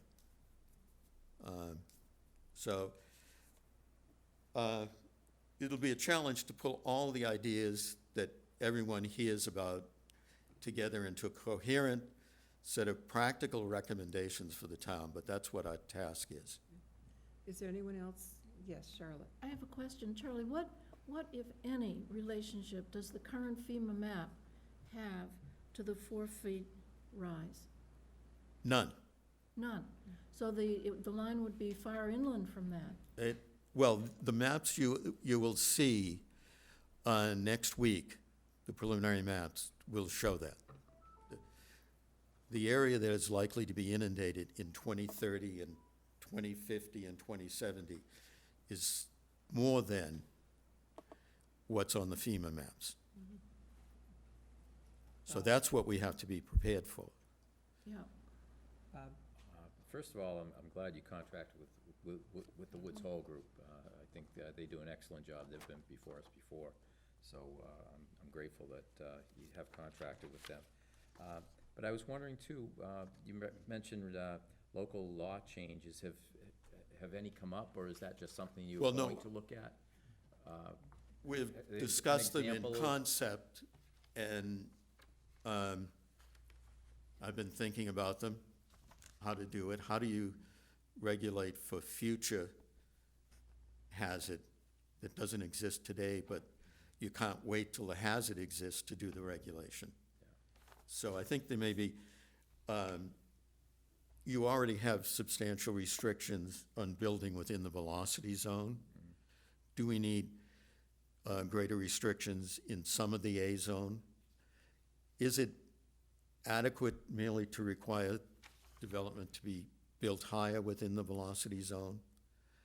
And more particularly is if we know or have good probability that an area will be underwater, permanently underwater in 30 years, how do we regulate development in that location? So I thought one concept that exists in planning and zoning laws, not usually used for major development, but is amortization. You know, you could, in theory, you might be able to approve the development, but it has to have a life of only 30 years. The condition is it has to be removed 30 years from the day it's approved, because we expect in 40 years or 35 years, it will be underwater. You'd like a cushion so that you can adapt the area that's going to be inundated before you've got houses sitting in water and falling down. I know we're just dealing with Falmouth right now, but is there a plan for the future to, because this isn't just Falmouth's problem, it's a regional problem. Right. Are there other groups that are you aware of in other towns that are kind of doing the same thing? Well, that we could Sandwich link with? got approval to do this. On the other hand, it's going to be Falmouth's responsibility to perfect Falmouth structures, Falmouth responsibility to enact local laws, Falmouth responsibility to plan and budget for the expenses that will be associated with adapting to the changes. But we want to take advantage of all the thinking and work that's going on in other communities, and particularly at the state level. Boston is doing a lot of work that we can look at. It's different because they'll talk about building walls, you know, Yeah. levees. They're talking about dense development. That may be appropriate in a few areas in town, but most of it is a natural area that we need to learn how we can accommodate the change. Well, the reason I ask is when we were writing the local comprehensive plan, we went to school on Hurricane Sandy and the response in New Jersey, and Yeah. what New Jersey actually does on a regular basis to maintain their dunes and their beaches and all that. And that's a state thing that it is in every town along the coast Well, of New Jersey that's doing that independently. One of the things that we're fortunate in Massachusetts is that the state government is committed to extensive financial resources. They're talking in billions of dollars that may be available. And we, in a sense, what I think this is preparing us to be able to tap the substantial state money that's being talked about. And in a sense, we were able to do that we were ready, well, conservation and the work on the Coonamessett restoration, for example, they knew what was needed. But because we got early into the acceptance as in the municipal vulnerability program, we had access that other communities didn't to that 700,000. That's to your credit. Charlotte? Most of our coast in Falmouth, and it would be true probably for the rest of the Cape, but certainly in Falmouth, it's been developed by private people, private houses all along Right. the coast. Is there any discussion somewhere of the public assumption of private risk? I think when you look at what the vulnerability assessment of town assets are, it's going to be, the town's resources will be consumed by protecting town resources. Wouldn't that, well, I'm sure this is all going to play out over a long period of time, but if you say the beaches are a town asset, a very reasonable position to take, then you have undertaken to protect the private houses behind the beaches. Not necessarily. It may be not feasible to protect the beaches. In protecting our natural resources, the beaches, wetlands, dunes, et cetera, we're going to have to accommodate their moving. They can't be easily protected, if at all, in the face of 4 feet of sea level rise, where they are. They've got to be allowed to move. I see what you're saying. So a beach that now is on Surf Drive could move beyond Jones Road. It could move right there, Yeah. behind Town Hall. I think it's wrong to say allowed to move. Mother Nature's going to move it, whether Yes. you like it or not. Yeah, and how can we, You're right. it's not all negative. How can we take advantage of this change that Mother Nature is bringing to us to facilitate creation of new wetlands, new beaches, new dunes? What do we have to do to achieve that? John? Thank you. I have a few questions. Can you tell us how much the sea level has risen here in the previous 50 years? It's about a foot. And they're projecting possibly 4 feet in the next 50 years? Yeah, And you're going to have maps that are going to show that projection? yes, Are they projecting beyond 50 years? Are they going to Yes. 100 years? yes. And, Well, 80 years now. and what would that projection be? 6 feet, I've seen. So possibly 6 feet of water, more water in this town in 80 years? Yeah. And you're not thinking about putting up some kind of a system that, because a lot of this town's gonna be underwater, like they are in Holland, and, I mean, if it's true, if it's really gonna happen, this is pretty darn dramatic. It is. We have 95 miles of shoreline.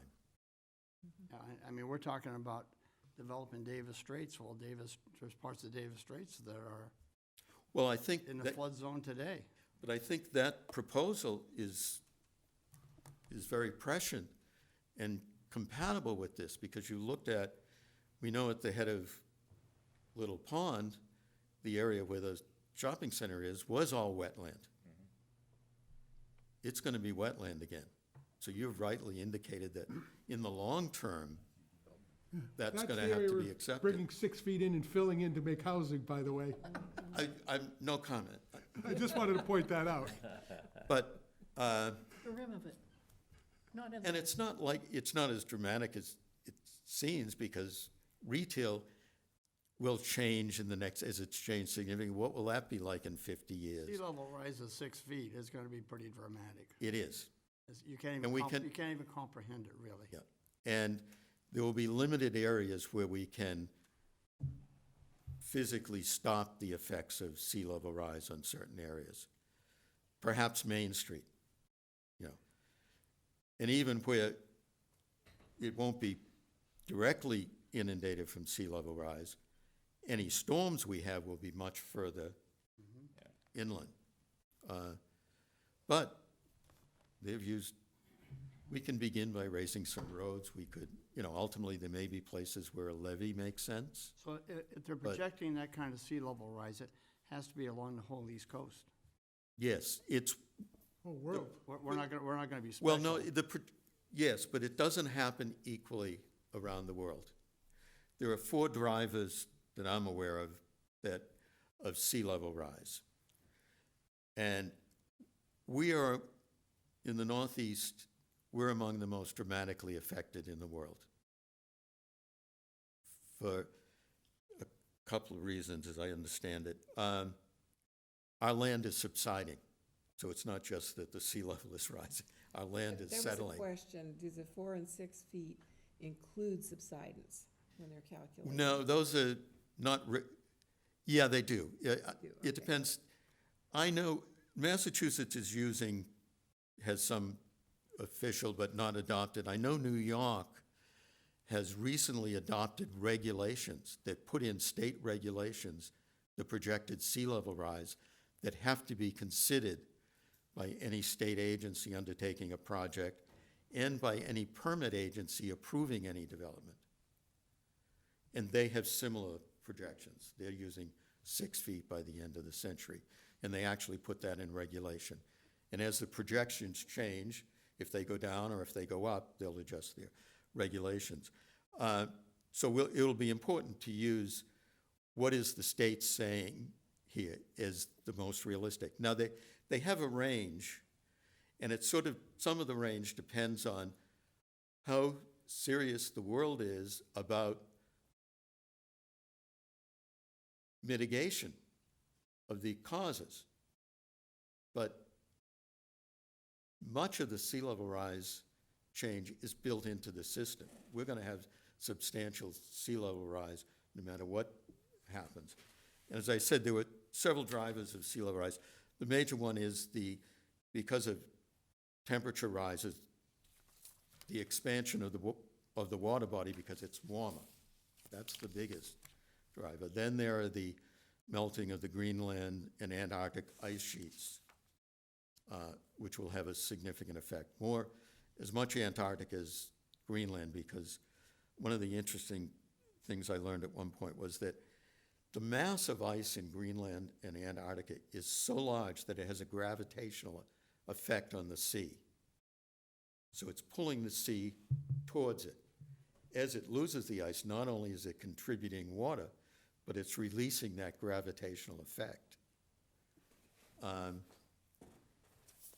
The other issue is the influx of fresh water from the melting glacier can change ocean currents. If the Gulf Stream changes, that could affect sea level rise on the northeast shore. So there's several factors that influence sea level rise. But whatever the factors is, at a town level, we accept we need to accept the most realistic projections and plan accordingly. Hope they'll be less, and hope that they won't be worse. So, Except they're finding out now with the latest research that the changes are happening more rapidly than they had yes, calculated. And, yeah. Is this going to be factored into what you're receiving as well? Well, we'll base it on the report we'll prepare by next June will be based on the best estimates now. Obviously, we'll need to things like the model that is being developed, which we can continue to use, will have to can be recalibrated and used for different scenarios that will emerge. Charlie, I have to thank you so very much for your extensive report tonight, and I know we'll be hearing from you again, Yes, obviously. That- Thank you. and Yeah, stay yes, tuned Paul? for the report to the selectmen. Right, Paul, you had- If I can have a question. I appreciate your summary. Obviously, I'm involved with that, but can you talk briefly about what the Cape Cod Commission is doing and how it affects what we're doing here in Falmouth? Yes, you're the representative of the Cape Cod Commission for Yes. Falmouth. They had a substantial grant from NOAA, 700+ thousand, to develop a tool to assist planning in assessing the feasibility of various approaches to increasing resilience along stretches of shoreline. It's finished. They're still testing this approach, and I'm hoping they're testing it in Barnstable, and I'm hoping they'll come to us in the next, month or two and show us how this tool would work. But it's, where we're trying to approach it as a town-wide approach. What's the town-wide strategy? This would be used to look at a given stretch of shoreline and say, what's feasible here? They've put a lot of data, all the existing data they can gather into their tool. So you'll know what's the assessed value of property, what's, sea level rise projections, variety of, what's the erosion rate in that area already. Because one of the things we need to understand is that some of the maps you'll see on sea level rise impacts follow what is called a bathtub model. They'll take 4 feet and look at elevations and just do it. But it won't happen that way. As the sea level rises, it will alter the nature of the shoreline, which are likely to mean that it'll go further inland. So that will be a useful tool. It's not for design and engineering, it's more for planning purposes, to eliminate a range of options and to say, these are likely to be the most effective. But I think it'll be interesting if we can get them to come to demonstrate how it's worked. I think you'd find it an interesting tool. And of course, they address this issue in the recent update of the regional policy plan, and there's a whole chapter on coastal resilience,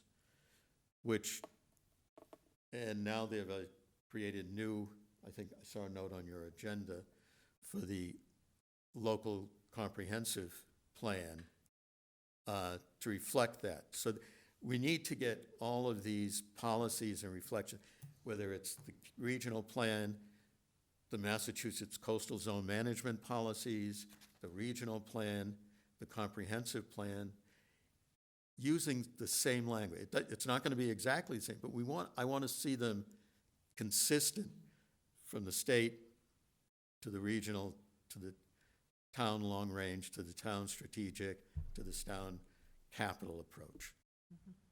Thank you. Thank you very much. We have to move on to 797 Main Street LLC, site plan review application to construct a mixed-use structure with a 2,700 plus or minus square foot restaurant on the first floor and 3 residential units above, located at 797 Main Street, and you have, it was on the table in front of you. If I may? Yes, please, Tom. So, as you may recall, we received a reciprocal easement agreement, and we were doing our very best to decipher it, town council and I. There were some questions about some things.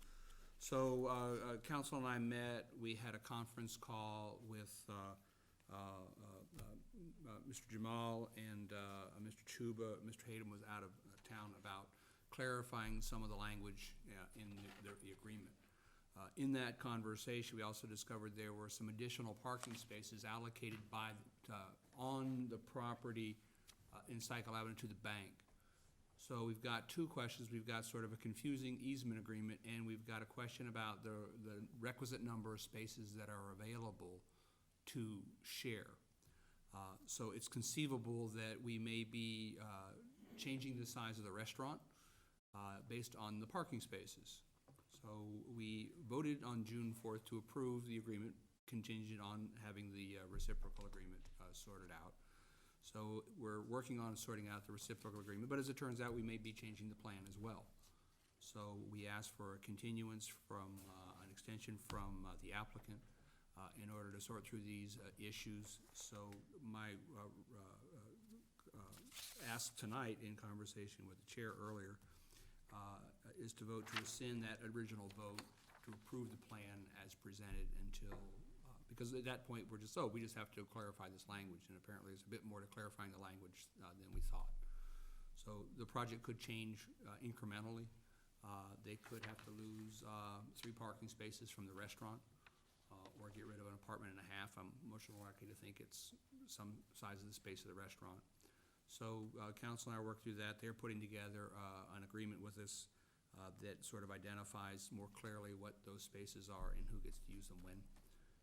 And at that point, we should be able to have another vote on a project that people liked. But it's just a matter of making sure the numbers work on the parking spaces. So Jim, you've always recused yourself on this, but there's no point in your getting up and going out. You can just recuse yourself on the vote, I would imagine. I don't think I've been recusing myself from You this one. haven't? Oh, I thought you had on this one. No, on just about everything else. I did not sell this building.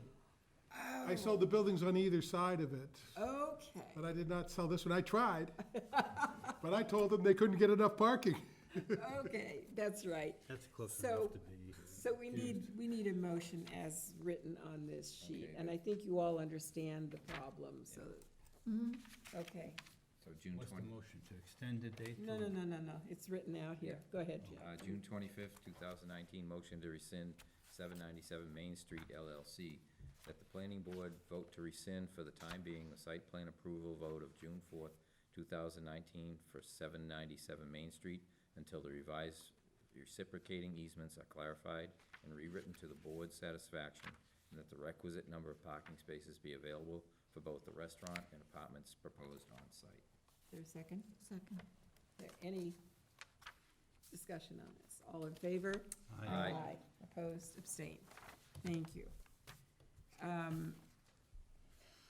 know Ed's been waiting for a bit here. This is now under the planning board discussion, so I think we can flip without voting to do so. Go ahead, Ed. Then you can get home. First thing I'd like to do is give each of you a page of the housing production stuff, in case you didn't have your copy with you. We weren't told to bring it, so it's a safe assumption. It's in my bag. Thank you. Sorry about the notes, it's my draft.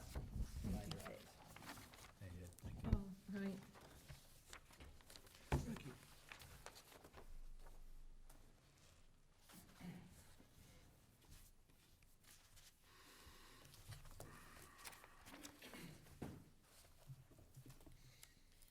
Okay, so, Oh, for the Ed- listening audience, introduce yourself. I, just about to. Okay. Ed Curley, 36 Meadowview Drive, East Falmouth, and Chairman of the Affordable Housing Committee, currently. So, as you know, Falmouth has a housing production plan. It was approved by the Affordable Housing Committee, the Planning Board, the Selectmen, and on January 25th, 2019, by the state of Massachusetts. The plan includes dozens of strategies to increase the amount of affordable housing in town. They're sort of organized here in this summary table into 3 categories: capacity building strategies, zoning and regulatory strategies, and development and preservation strategies. With regard to the number 1 under the first capacity building, conduct ongoing community outreach and education, that's one of the few that the Affordable Housing Committee has primary responsibility for. That's reflected in the order of the boards that are listed under responsible parties in the right-hand column. So in March, we formed a subcommittee of our Affordable Housing Committee, made sure that it included a planning board member. Unfortunately, she's not here today. She was supposed to support me and chime in on what we're up to, Pamela Harding Barrett. But she and I and Karen Bissonette and Sam Patterson began to plan the first of what we're calling housing summits, semi-annual housing summits. That's our ambition. Twice a year, once in the fall, once in the spring. The purpose of the housing summit would be, as it says here, to conduct ongoing community outreach and education. Keep the topic of the need for affordable housing, the challenges of affordable housing, issues related to affordable housing, workforce housing, in front of the public. So we've had several meetings. We identified a date and reserved a room. October the 2nd in the Herman Room will be the first of our housing summits. And we have gotten to the point now where we've gotten a possible draft agenda, if you will. And so the purpose of my being here today is just to try and get your input and support for what we have in mind. Believe me, dozens of topics were considered, approaches, formats for this summit, whether it be a roundtable, whether it be a panel discussion, whether it be presentations, whether it include public input. But we zeroed in at this point, but it's still draft, and we'd like your input on the ideas that we've come up with as a subcommittee. And then, in a couple of weeks, if we don't hear further beyond what I might hear tonight, we'll go ahead and start contacting the people, asking them to be the speakers, and so forth, and start publicizing this for October 2nd. So our proposed approach is to start with a keynote address by someone, possibly from the banking industry, someone familiar with challenges of affordable housing over the last years, the trends, the challenges, the impact that the lack of the housing that we need in town for our workforce has had. Follow that with we decided that we would try to engage rather than spew a lot of data and numbers and so forth. We'd try to engage people by getting testimonials, I'm calling it, from 2 or 3, possibly even 4 residents of affordable housing units in town to talk to the group, the attendees at the summit about their experiences before and during their time in affordable housing in Falmouth. We also envision, while that's going on, this would, I don't remember if I told you, but be in the Herman Room. We envision a slideshow being presented at the same time. We're going to go around and take pictures of all of our wonderful affordable housing units that have been supported over the years by the town, and some that that have been independently built, and just allow people to see the kind of housing we're talking about and hear from the kind of people who are living in the housing. And then our plan was to invite a couple of members of the Falmouth business community to discuss the needs for affordable housing and how it's affecting their business. There was a great front-page article in the Enterprise this week, which covered a lot of the stuff that we thought we might cover in our housing summit, with some of the same speakers that we had in mind being quoted. I don't think that's a problem. We'll reinforce the message again next fall. A quarterly reinforcing of this is probably a good idea. We also thought we might invite someone from the Falmouth school system to talk about issues of housing challenges for employees of the school system. And then we would wrap it up, and this would be seen as a 2-hour session with someone from town talking about what are the existing sources for affordable housing in Falmouth, and what are some possible new sources. And, you know, I could talk a little bit about those now, but, you know, by October, there might be a different set of priorities or what have you. So, in a word, that's what we're envisioning. We hope to extend invitations to the boards in town, planning board, zoning board, selectmen, all of housing organizations and so forth, and have hopefully a lively and informative discussion covered by the Enterprise, taped by FCTV, and make the case for the need in town.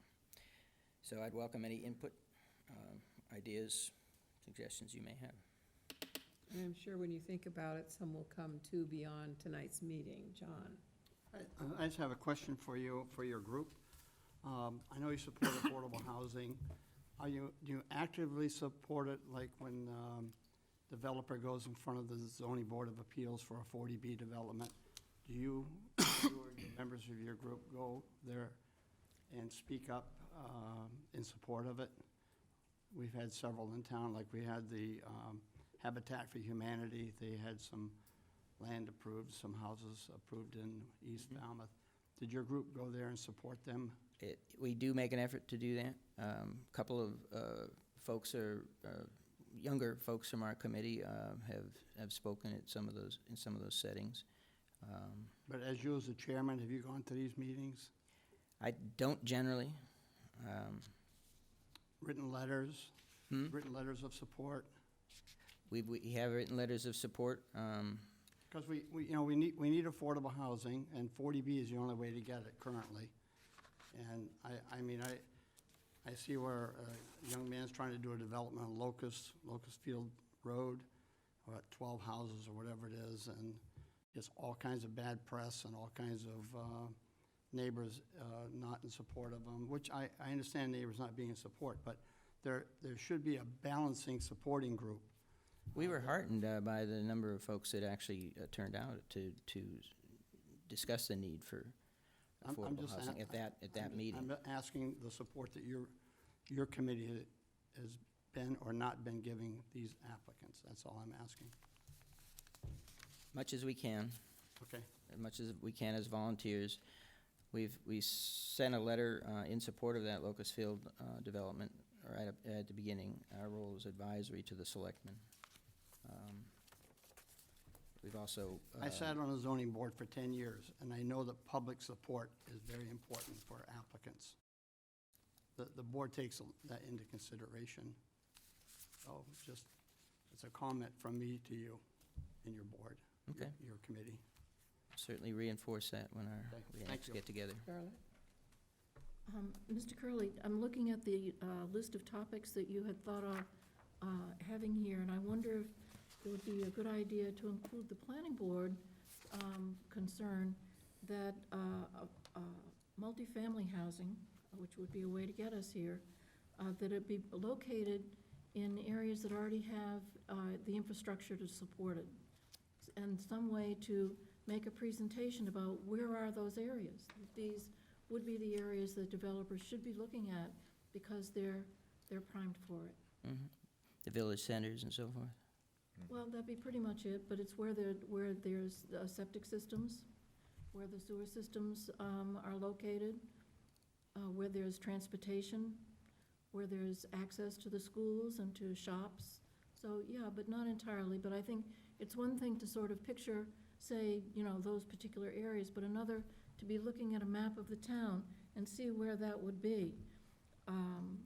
Just to put that thought into people's heads, that developers coming forward to the planning board, wanting to put in these developments, if they're located in places where we hope they're going to be, and say that we hope they're going to be there in the long-range comprehensive plan, that it would reinforce that thought. That's a great idea. Thank you. Jim? Yep, I would like to see your committee take a position on what the density should be in some of these developments. Granted, we should have two different levels of density, areas on the sewer and densities they're not.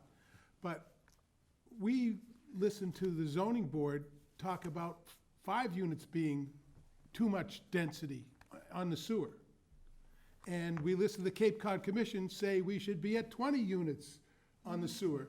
It would really be nice to see your committee come in and take a position on that, so the other parts in town, because right now, every committee does whatever the heck they think they want to do. And I think that you're in a position to, you know, we have this housing production study and how we're going to deal with it, and we've been trying to use that as a rule.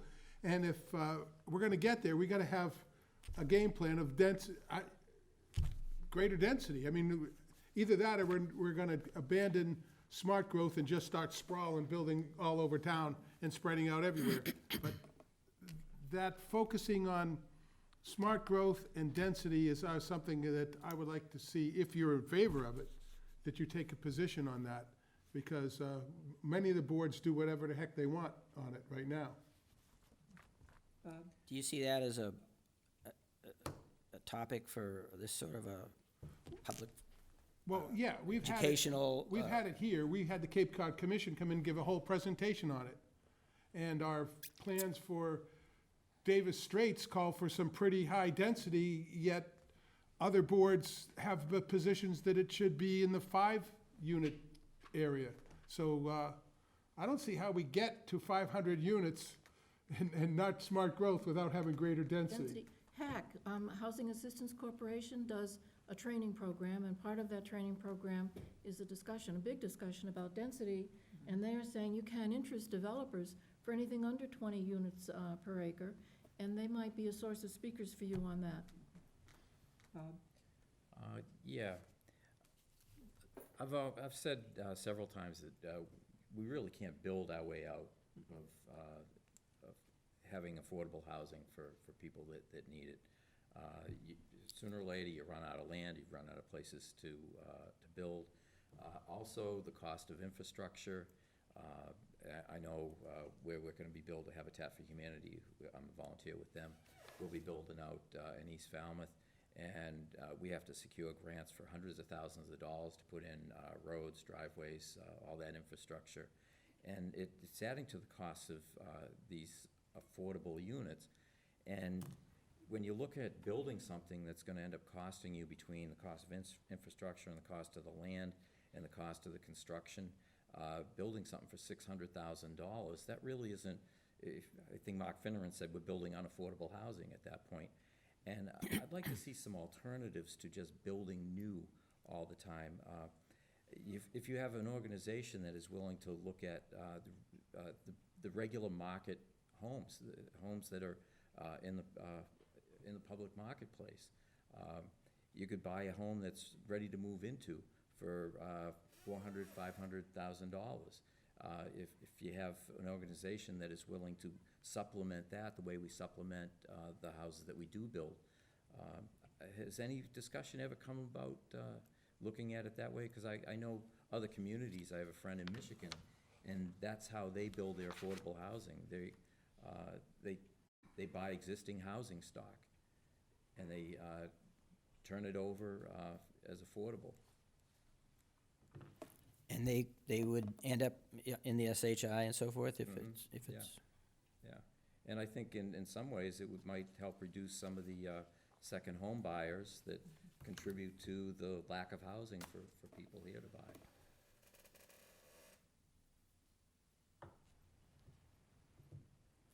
buy. And also too, if we do change some of our density rules, buying a single-family home and then converting it into 2 units might be something to look at as well. And I do think we need to change some of our zoning. When you have an acre lot and you're only allowed 1 house, 1 dwelling unit on it, I think we need to look at changing that as well. You look at a lot of communities, you could have 2 or 3 family units on these lots, and I think we need to start looking into that. And I think your organization should start advocating for that, along with what Jim was saying about density. We need to talk about density. Where would that kind of conversation start? Would it be on the planning board?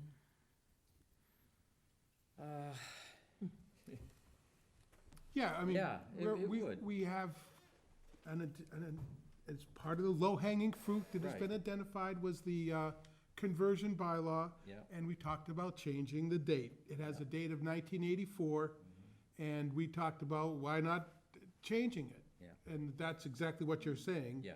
So yes, that would be a bylaw change that would be here, and it's actually one of the items that we've, in our local comprehensive plan, one of the 3 low-hanging fruits that we said we're going after. That aren't so simple and haven't proven low-hanging. Right, yeah.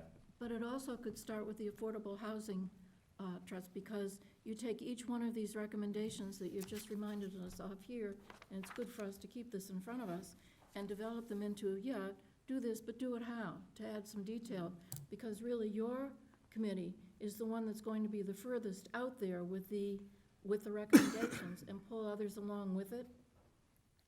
It would be reasonable for the Affordable Housing Committee to be saying, unless you change your density rules to match what developers are claiming they need, we're not gonna get anywhere.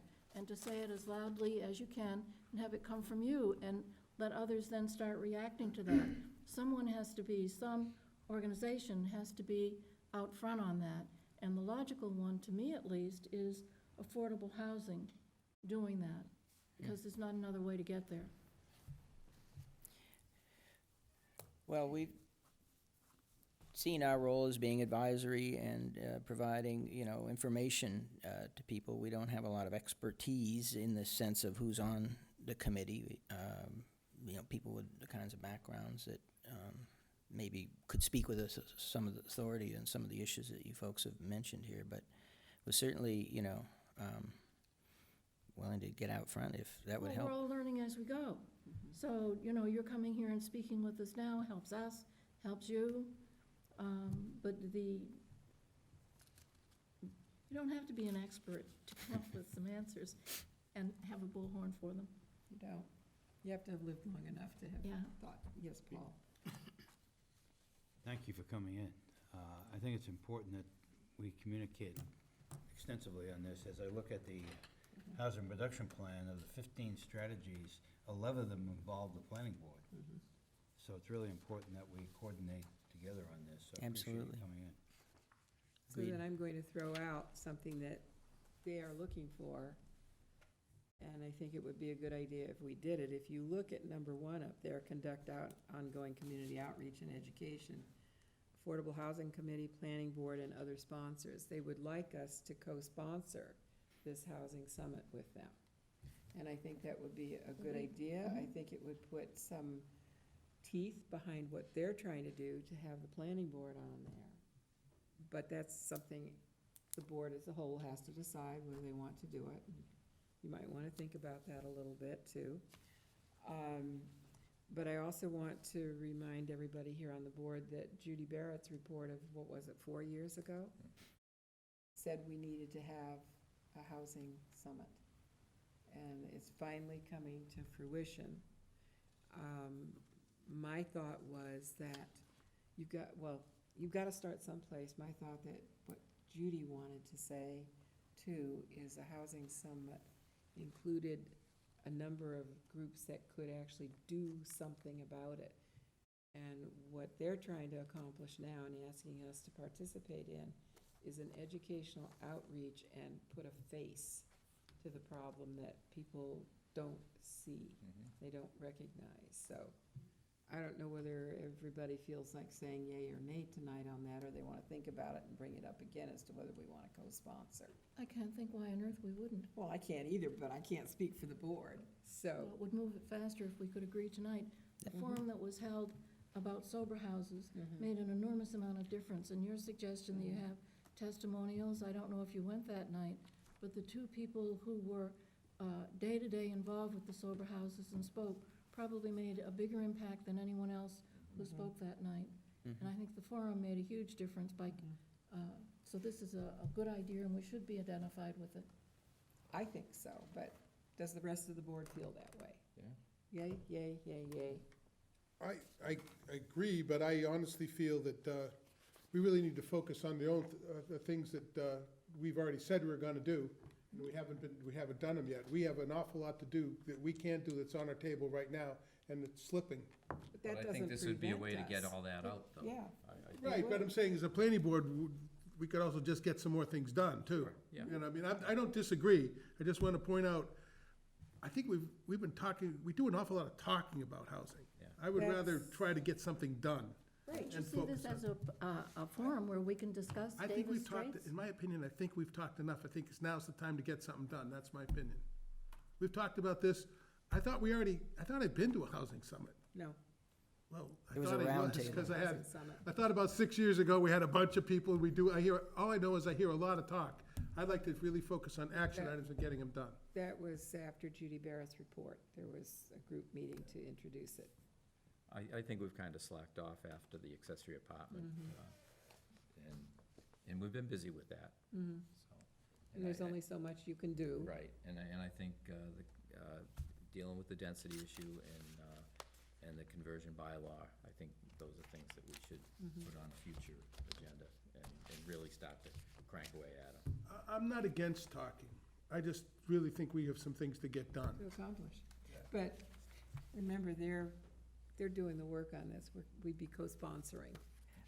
I would love it if the Say board, what- if the what we planning should board do would now. co-sponsor, but I wouldn't add too much to your plate. I mean, I'd rather you spent your time on other things as well. I mean, just your support and your input as we come up with speakers' agendas, as we hold the session. You've talked a couple of these kind of sessions, and it's effective as well, you know. John, I've heard you, so. Absolutely. So thank you very much, Ed. And obviously, we'll put our thinking caps on and get back to you if we have other Yeah. ideas If you have as any well. suggestions, ideas, and if we can't get them in the first session, we're thinking of another one in April. Okay, thank you, Ed. Okay. We agree that we're co-sponsoring? I think we all agreed, except Jim is wanting more action than just co-sponsor. So we did agree as a group. We did agree, majority agreed as a group. I agree. Okay. All right, so we're going back then to update of Cape Cod Commission LCP procedures. Tom? So we have two things in our packet at this time of night. We have the planning board's information and procedures, and we have the LCP update.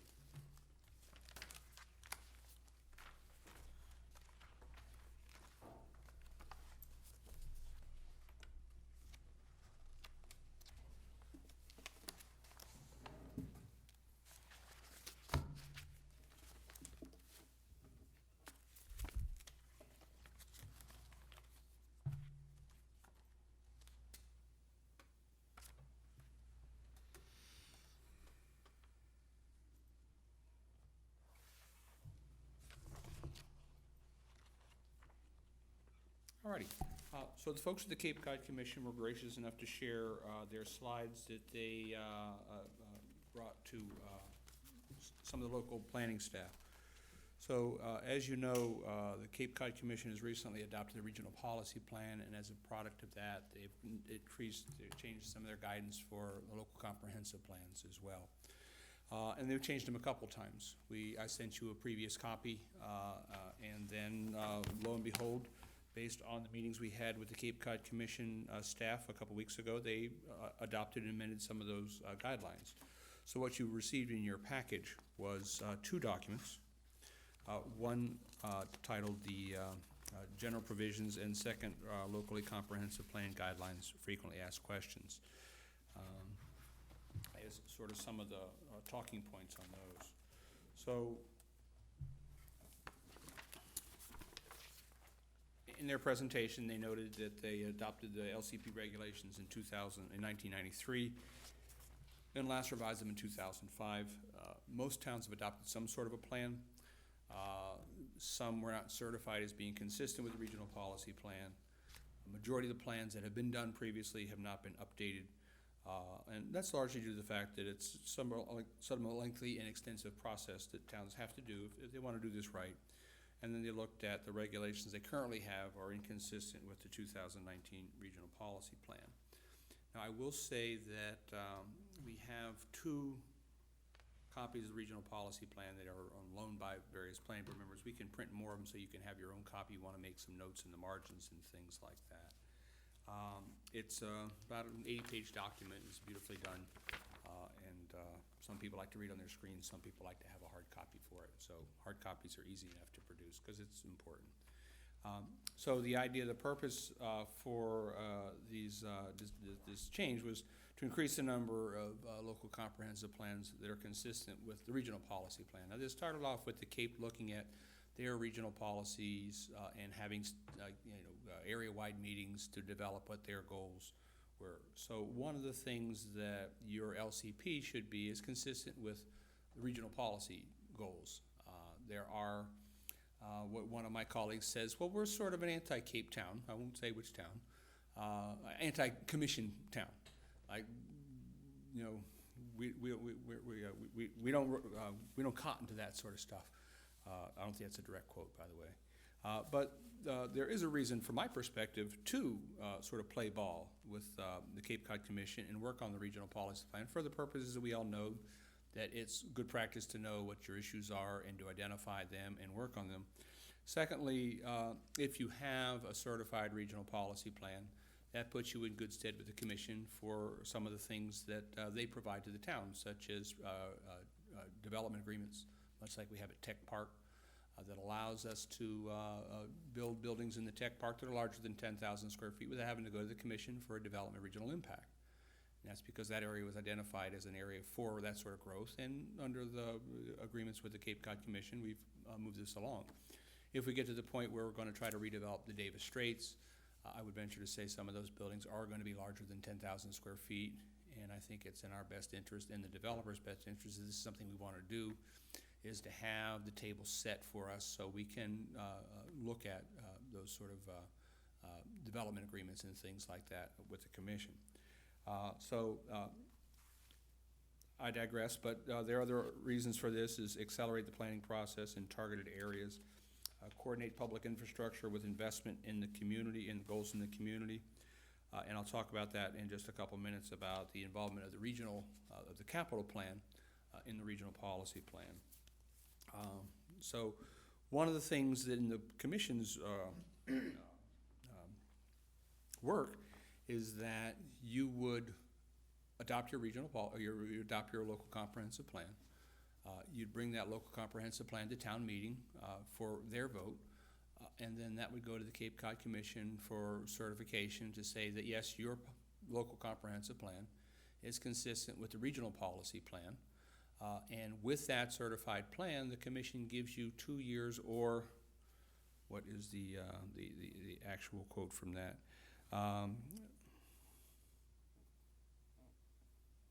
2 years or other plan or other time as the Cape might determine to bring, as the commission may allow, to ensure its development bylaws are consistent with the local comprehensive plan. So if we say something, and I'm going to speculate wildly here, that in our local comprehensive plan we would say we should have multifamily housing in an area that identified as the Davis Straits. That's part of a regional policy plan. Everybody at town meeting thinks that's a great idea, or not everybody, half the people plus one think it's a great idea. Then we've adopted our policy plan for the commission. But to change the zoning, that requires a 2/3 vote under the current rules of engagement. So I don't really know what the sanction is for the commission if your regional policy plan or your local comprehensive policy plan said, we should adopt these bylaws, and town meeting agree with that because it's a majority vote, but we aren't able to adopt the zoning that goes with those to try to implement those sort of things. So those are sort questions to be asked, but to make sure that those local bylaws are consistent with the target areas. So the act requires that there be capital facilities that support growth for both the municipality and for Barnstable County. So that is where we tie in our capital planning efforts with the Cape's regional planning, capital planning efforts. So it may be that typically your capital plan are trucks you're gonna buy, buildings you're gonna fix and things like that, but there may be some additional far-ranging items in the comprehensive, in the capital plan that they're looking for, 20-year build-out for sewer or outfalls and things like that we've been having these discussions in-house for. So how that capital plan plays with the regional policy plan, I think it's very important to have at the table as we're developing this, the folks from the financial side of the town to understand, how their capital plan may need to morph a bit to be consistent with the regional policy plan. The other thing that's required under the Cape Cod Commission, under the Act, is the capital facilities plan, the housing plan that essentially we already have in place, the vision statement, existing conditions and goals that we essentially have in our plan to date. We need to go back, in my opinion, and take a look at those and make sure they're still consistent with what the community is looking for. And then those targeted action items, the implementation schedule that you typically see with a plan. So that our goals are consistent with the RPP's goals and that our development bylaws, as I talked about before, I'm pointing with my finger, but I'll use the cursor here, that those bylaws are consistent with the regional policy plan. So I'm not going to go through this because it's essentially in the handouts that I've provided for you, and that we'll be posting online as well. I want to get down to the new approach that they've come up with. So the commission has basically said there are two options for towns to have an LCP. One is that the executive director could approve it, doesn't have to go to the Cape Cod Commission committee for approval. And that is your vision statement, your policy growth, your LCP goals, the inventory of community assets, and your action plan. So at Tier 1, you could go through this process, a simpler process, a bit more truncated, but you don't get some of those things that I had talked about prior to on the Tier 1, where you have to go full on to the Cape Cod Commission and their committee to get your plan approved, which is that townwide, those benefits such as development agreements, abilities to incorporate other benefits from the commission. So depending upon how far you want to go with your plan depends upon who you get it approved by. I am under the impression that the town of Falmouth would probably want to go, sort of to that Tier 2 approach of making sure that our plan is fully vetted and we have those benefits that the commission can bring to us. Impact fees are prohibited in Massachusetts, but they're allowed on the Cape Cod Commission if you have a local comprehensive plan. We're a long way away from doing anything like impact fees, but it is one of those tools that are available that the town could employ if they had a fully vetted and certified local comprehensive plan. Considering the LCP will have all 7 items that were just listed there, is that also a phasing plan, so that there'd be the Phase 1 rather than Tier 1, Phase 2? No, I think that's sort of envisioned as sort of a jumping off point for a community that wasn't sure they wanted to or had the resources to sort of develop the fully vetted plan. So I think you don't have to stage it and do a Tier 1 or Tier 2. You can basically step right into Tier 2 from that perspective. Looking at that, we have a lot of those in our LCP already. We do. And as I've talked to a number of you, it's been a few years since we went through that process and that outreach to sort of check where we're at. Is our vision statement still our vision statement? Are our goals still our goals? And it is very interesting to find out what if someone's goal was to have something that doesn't comport with the regional policy plan. Well, we'll see how that goes. And obviously, you've got to have that information about what those regional goals are, and they're in the RCP, and there's a truncated version of them as well, sort of a shopping list that people can look at without having to read, 80 pages of text to find out what those goals are. These are some of the changes in the bylaw. I won't bore you by reading them, but they did identify various parts of the Cape by these areas, rural development areas, suburban development areas, and we have a transect for those as well that I'll get to in just a moment to talk about what they are. So here we get into the benefits of why would you want to do Tier 1, why would you want to do Tier 2? And as I said, under Tier 2, the development agreements, impact fees, Cape Cod Commission road threshold. Chapter H, I looked up what Chapter H was. It is the ability to modify development and regional impact and growth incentive zones and designations if we wanted to identify some area that says this is where growth should be. And I think we sort of have done that, but we haven't taken that full-on Cape Cod designation of identifying a growth area. So they did do templates, and I think this is a bit of an appreciation for Falmouth's local comprehensive plan, as I understand it. They like the fact that our plan isn't 400 pages. It's got pictures, it's got bigger font, it's got white space, so it's easier to read. So essentially what they did is they made a template where you can just drag your stuff into sort of essentially making a Word document for you. You can just point and drag your stuff into here, so it makes it easier for some communities to work through that process. So as I said, the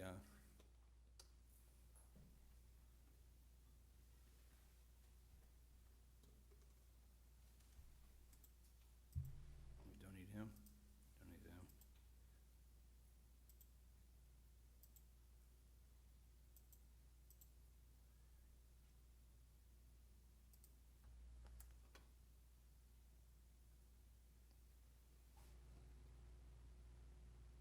It's easy when other people are up here, doing this.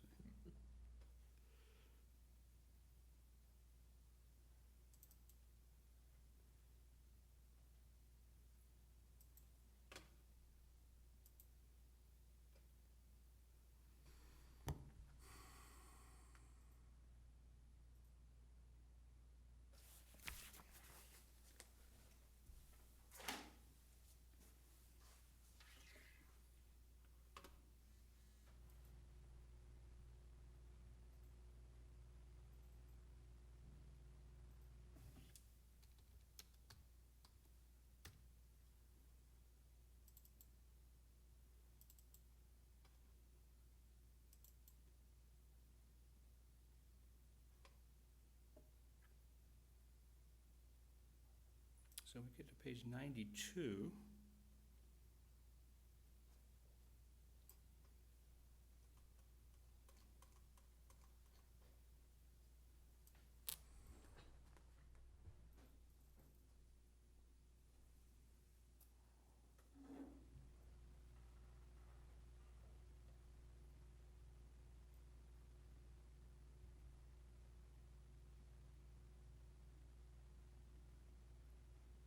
Just like I said, page 92. So what they did is they went in and identified these areas what they call Cape Cod place types. So that place type, whether it be the natural areas, much like the beach that we're talking about, or these rural development areas, which could be areas much like much of North Falmouth, suburban development areas, these are where there are neighborhoods built between the 50s and the 90s, automobile-oriented commercial areas and light industrial developments that were established during that same time period. So suburban development areas, to me, is what you would expect to have the Davis Straits be. Historic areas, obviously, we have no shortage of historic areas with 7 historic districts. Maritime areas is very interesting because they've got a provision for maritime areas, which is clearly Woods Hole because there's a ferry there. But it's also an historic area. So then you've got how do these two place types sort of mesh with each other. Community activity centers are more or less your downtown areas, your villages, and things like that. industrial activity centers, office parks, obviously industrials, and military and transportation areas. So this is Joint Base Cape Cod, Coast Guard Station, and perhaps, I forget if the ferry was included in these as well as a transportation area. So they've done their best to sort of lay out things graphically to depict things, because pictures are easier for people to follow along on. But there's a lot of meat to that as well. So when we look at where we're going to with our plan, we need to sort of understand what the region's policies are, understand that ours comport with those, and if they don't, have a good story for why we differ from what the region's policy plans are, and then putting them into a revised document that comports with these. Now, whether we do a little lift, which is sort of tweaking what we've got, or do a much more robust outreach effort to talk to various groups around the community typically in their space. You don't want to kind of ask people, what do you think, and make them come down here. You kind of want to have these things in your various, church halls and bingo parlors, or dog parks, wherever you meet people at, to sort of have these conversations with them. So we've got, as we've talked about, a number of things going on here in town. We've got recodification, we've got Davis Straits, we've got a local comprehensive plan to deal with. And as we talked about, are we going to put something together for a housing summit? So the board has plenty of stuff to do, and just sorting out what those things are and what those priorities are. But I think the regional policy plan and the LCP gives us sort of an opportunity to reset and look at what our policies are, and are they taking us in the direction we want to go in, or do we want to look at amending those to do elsewise. Tom, are they finalized in what they want on this June 20th sending to you, or are they still talking about it and still making revisions? I think what I said in my memo is that June 24th is when the commission is meeting to sort of vote those. It may be this is just their hearing to take final input from folks before they vote those, but that June 24th meeting with the commission is that opportunity for anybody who wants to weigh in on anything in addition to what they've done. But I would have to check with our friends at the commission to see if they're actually voting on adopting these changes at that point. Okay. Then another question I also have is, are they looking, you've got the template, are they looking, if it's on page 6 and we're discussing that and that's what we want you to be discussing, or are they giving you some freedom? And they could still approve it under the tier 2, but they're giving you some freedom because each community is a little bit different? I think the latter, yeah. And they, stated that you don't need, if you've got a housing production plan and you've got reams of data in it, you don't need to transport all that stuff and port it into your document. You can take essentially portions of the executive summary, put it into your document and reference, please see our housing production plan approved, 2018. But those principal issues for the plan, those things that have to be in there, includes a housing plan, a capital plan, goals, vision, policy. Because in our document, as we all know, such things are interspersed throughout the different elements. We have capital plan mentions in various elements in there, instead of saying capital plan. So this is why I'm wondering how they're going to be evaluating it and what we need to be anticipating that we would have to do. I don't know, and I think most of this stuff is fairly, is much like what we've done in the past. And not familiar with the LCP requirements from the last round. I haven't studied them, but I don't know. I think the biggest sort of change in here is implicating your financial, your capital plan in the LCP. And as we talked about in my memo, if you want to, the act allows the town to create a local planning committee, and that local planning committee has typically been members of the planning board. in other places where I've worked at, we've had sort of a larger comprehensive planning committee that included representation from various boards and committees that will be in charge of implementing these things, whether it be the Selectmen or the Board of Health or Conservation Commission or the Coastal Resource Action Committee. Because in order to have people buy into the plan and implement those things, they have to have a seat at the table. You can't just decide things and say, here's what you're gonna do. At the same time, you can't have too big a group because then you get issues with quorums. It's been my experience that 10 is sort of a magic number. 10, you have 5, you got a quorum. The people go, well, if you have 10, you have a tie vote. Well, for something like this, if you have a tie vote, I think you need a lot more discussion to sway somebody, that sixth person. So I think if you look at the representation for what that LCP might be, it might include that makeup of those are the various boards and committees. Knowing that all those other people, all those other boards and committees, like you folks who work on other boards and committees, are also very busy.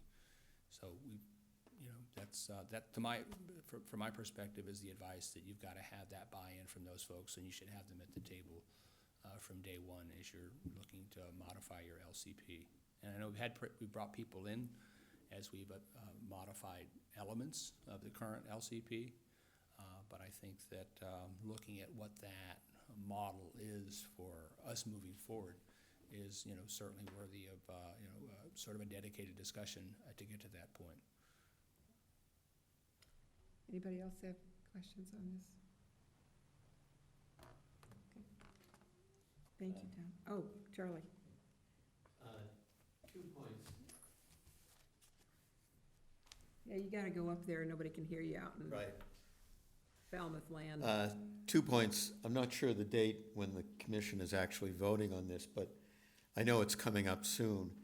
And I would be happy to convey any issues you have. Maybe we should talk, Tom, to try to elicit understandings in the discussion about flexibility in the design of the comprehensive plan, as you raised, of what things are separate and what things are integrated.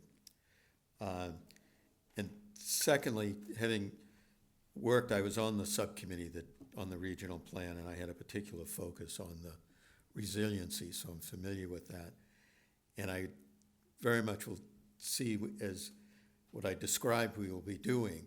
I think that will fit very well into their concept of, we're looking at the regional policies, what's in the comprehensive plan, what's in the selectmen's strategic plan, what are the local laws that are needed in that topical area. I think we can give you, very close to what would be needed to get it approval in that topical area, which is a big one. As you know, we didn't have anything to follow, we made it up for ours. Yeah, and it's good. And I don't, familiar with the policies in the regional policy plan, there are wording changes. I don't think there's any significant conceptual differences of viewpoint from what's in the town comprehensive plan and what's in the regional plan. Thank you, Charlie.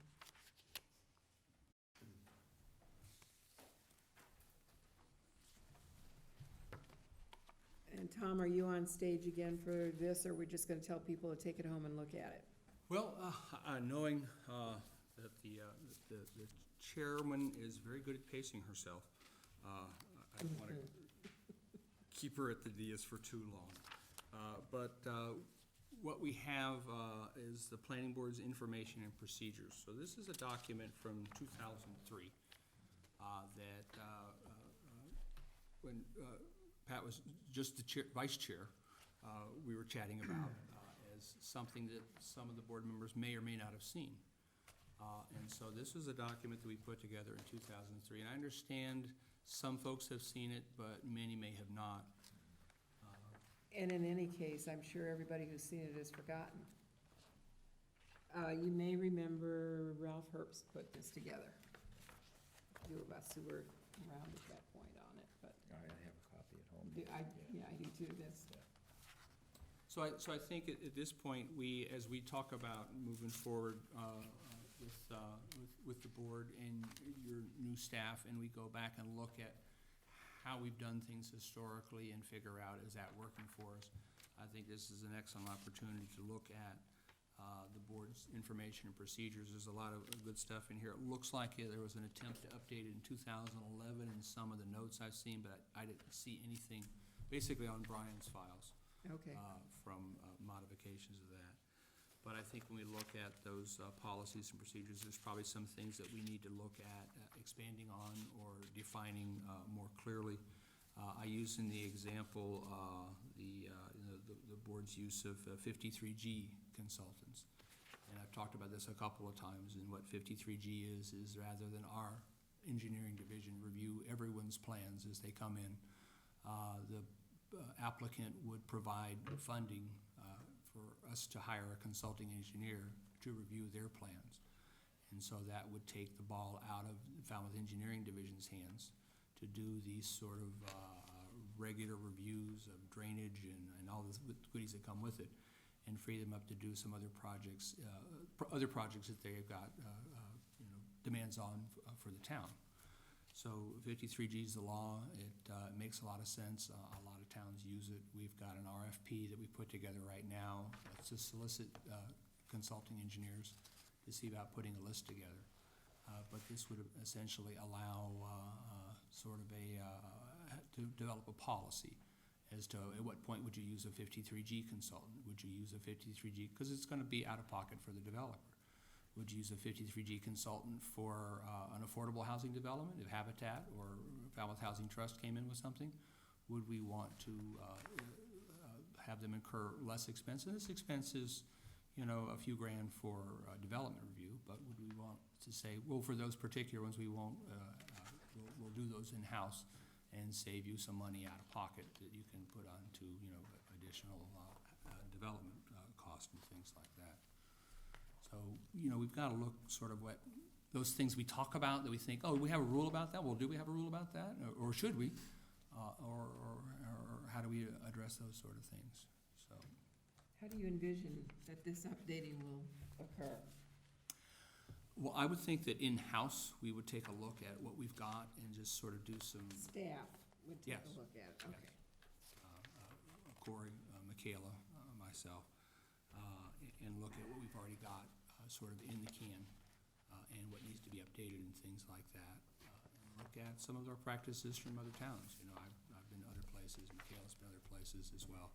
And look at, there are some models in other places that make sense as sort of the board's procedures and policies and things like that. Jim? I wish I read this before the meeting, because the board will not consider a way that is less than 18 feet wide for adequate access for less than one lot. We were looking for that policy. This is not policy, it's recommendations.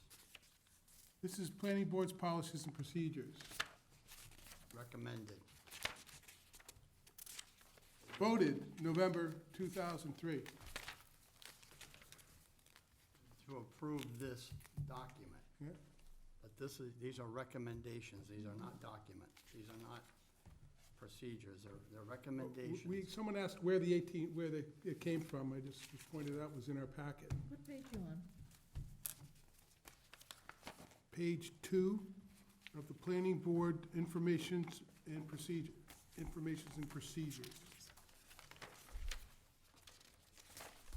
Maybe it's not. Where's page 2? Right here. Can we take back the vote?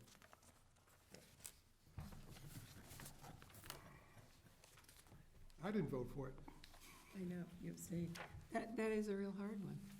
So, okay, so that's how that's going to proceed, is staff is going to take a first crack at.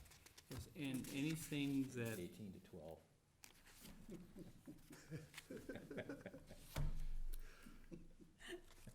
We have smaller cars now, so we don't have to worry. See, after 9 o'clock. It is, we're getting. So, let's move on, because the staff is gonna take a first crack at this. Please say there are no committee reports. Okay. And announcements, any announcements? Jim already made his. Yeah. General correspondence, there's no purple folder here, so none. Right? I make a motion to adjourn. Wait a sec, Future Pat, agenda you're just whizzing right along. I know. The staff are gonna take a look at this and come back to us before anything?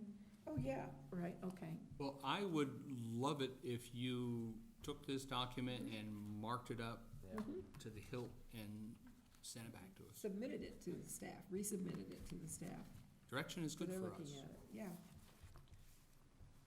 Because they don't want to work in a vacuum. What are we doing now that might not be as Right, it no, says in here? I get that part, I just wanna know Okay. the process. Yeah. Future agenda items?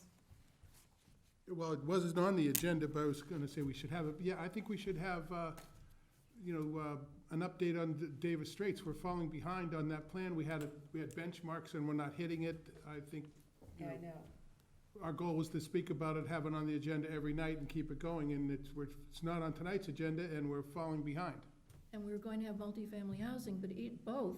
Both are, First, they got tied together, Together. then they got handed to the Cape Cod Commission, Mhm. and then it's like, a rabbit hole. Where'd they go? Mhm. I think Tom's got something he's, Well, this is actually something Mr. Drewley suggested to me last week when we were talking about the timeline for Davis Straits, if it was on the screen. And this is on our website, so it's pretty easy to get to. But I wanted to make sure it was handy here. But to your point, we did hear back from them, and we'll have regular updates as well. And we'll try to make sure that those things are consistently on the agenda. It's frustrating that it's entirely in their hands, and they don't tell us. Well, and I forget who I was saying is, when we have sort of a memorandum of understanding, then we have an understanding. If we hire somebody and we have a contract and we have deliverables at certain times, then those people are much more accountable to us. Not to say that the Cape Cod Commission isn't being accountable to us, but if it's your money and it's your contract, you're more in control of the product that gets turned out. So I think that the sort of the holdup from the commission's perspective is pretty much at this point where completing that form-based framework, which is what they're behind on. But in the last conversation I had with Heather, she said, yes, we are behind on this framework, and as soon as we have that buttoned up, we'll be on the DLTA for the board, and she believed that they can make up that time that they've essentially lost off the calendar here. and that's so in we're 3 writing. months behind. Mhm. But Heather did say she believes that time can be made up. Without giving us a date when we're gonna have it.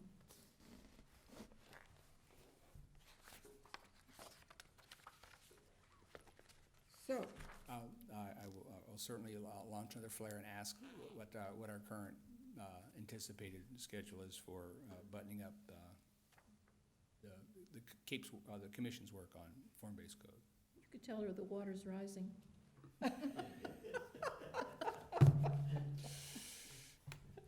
That is a true fact, depending on who you ask. okay, the next meeting is July 9th. Move to adjourn? Oh,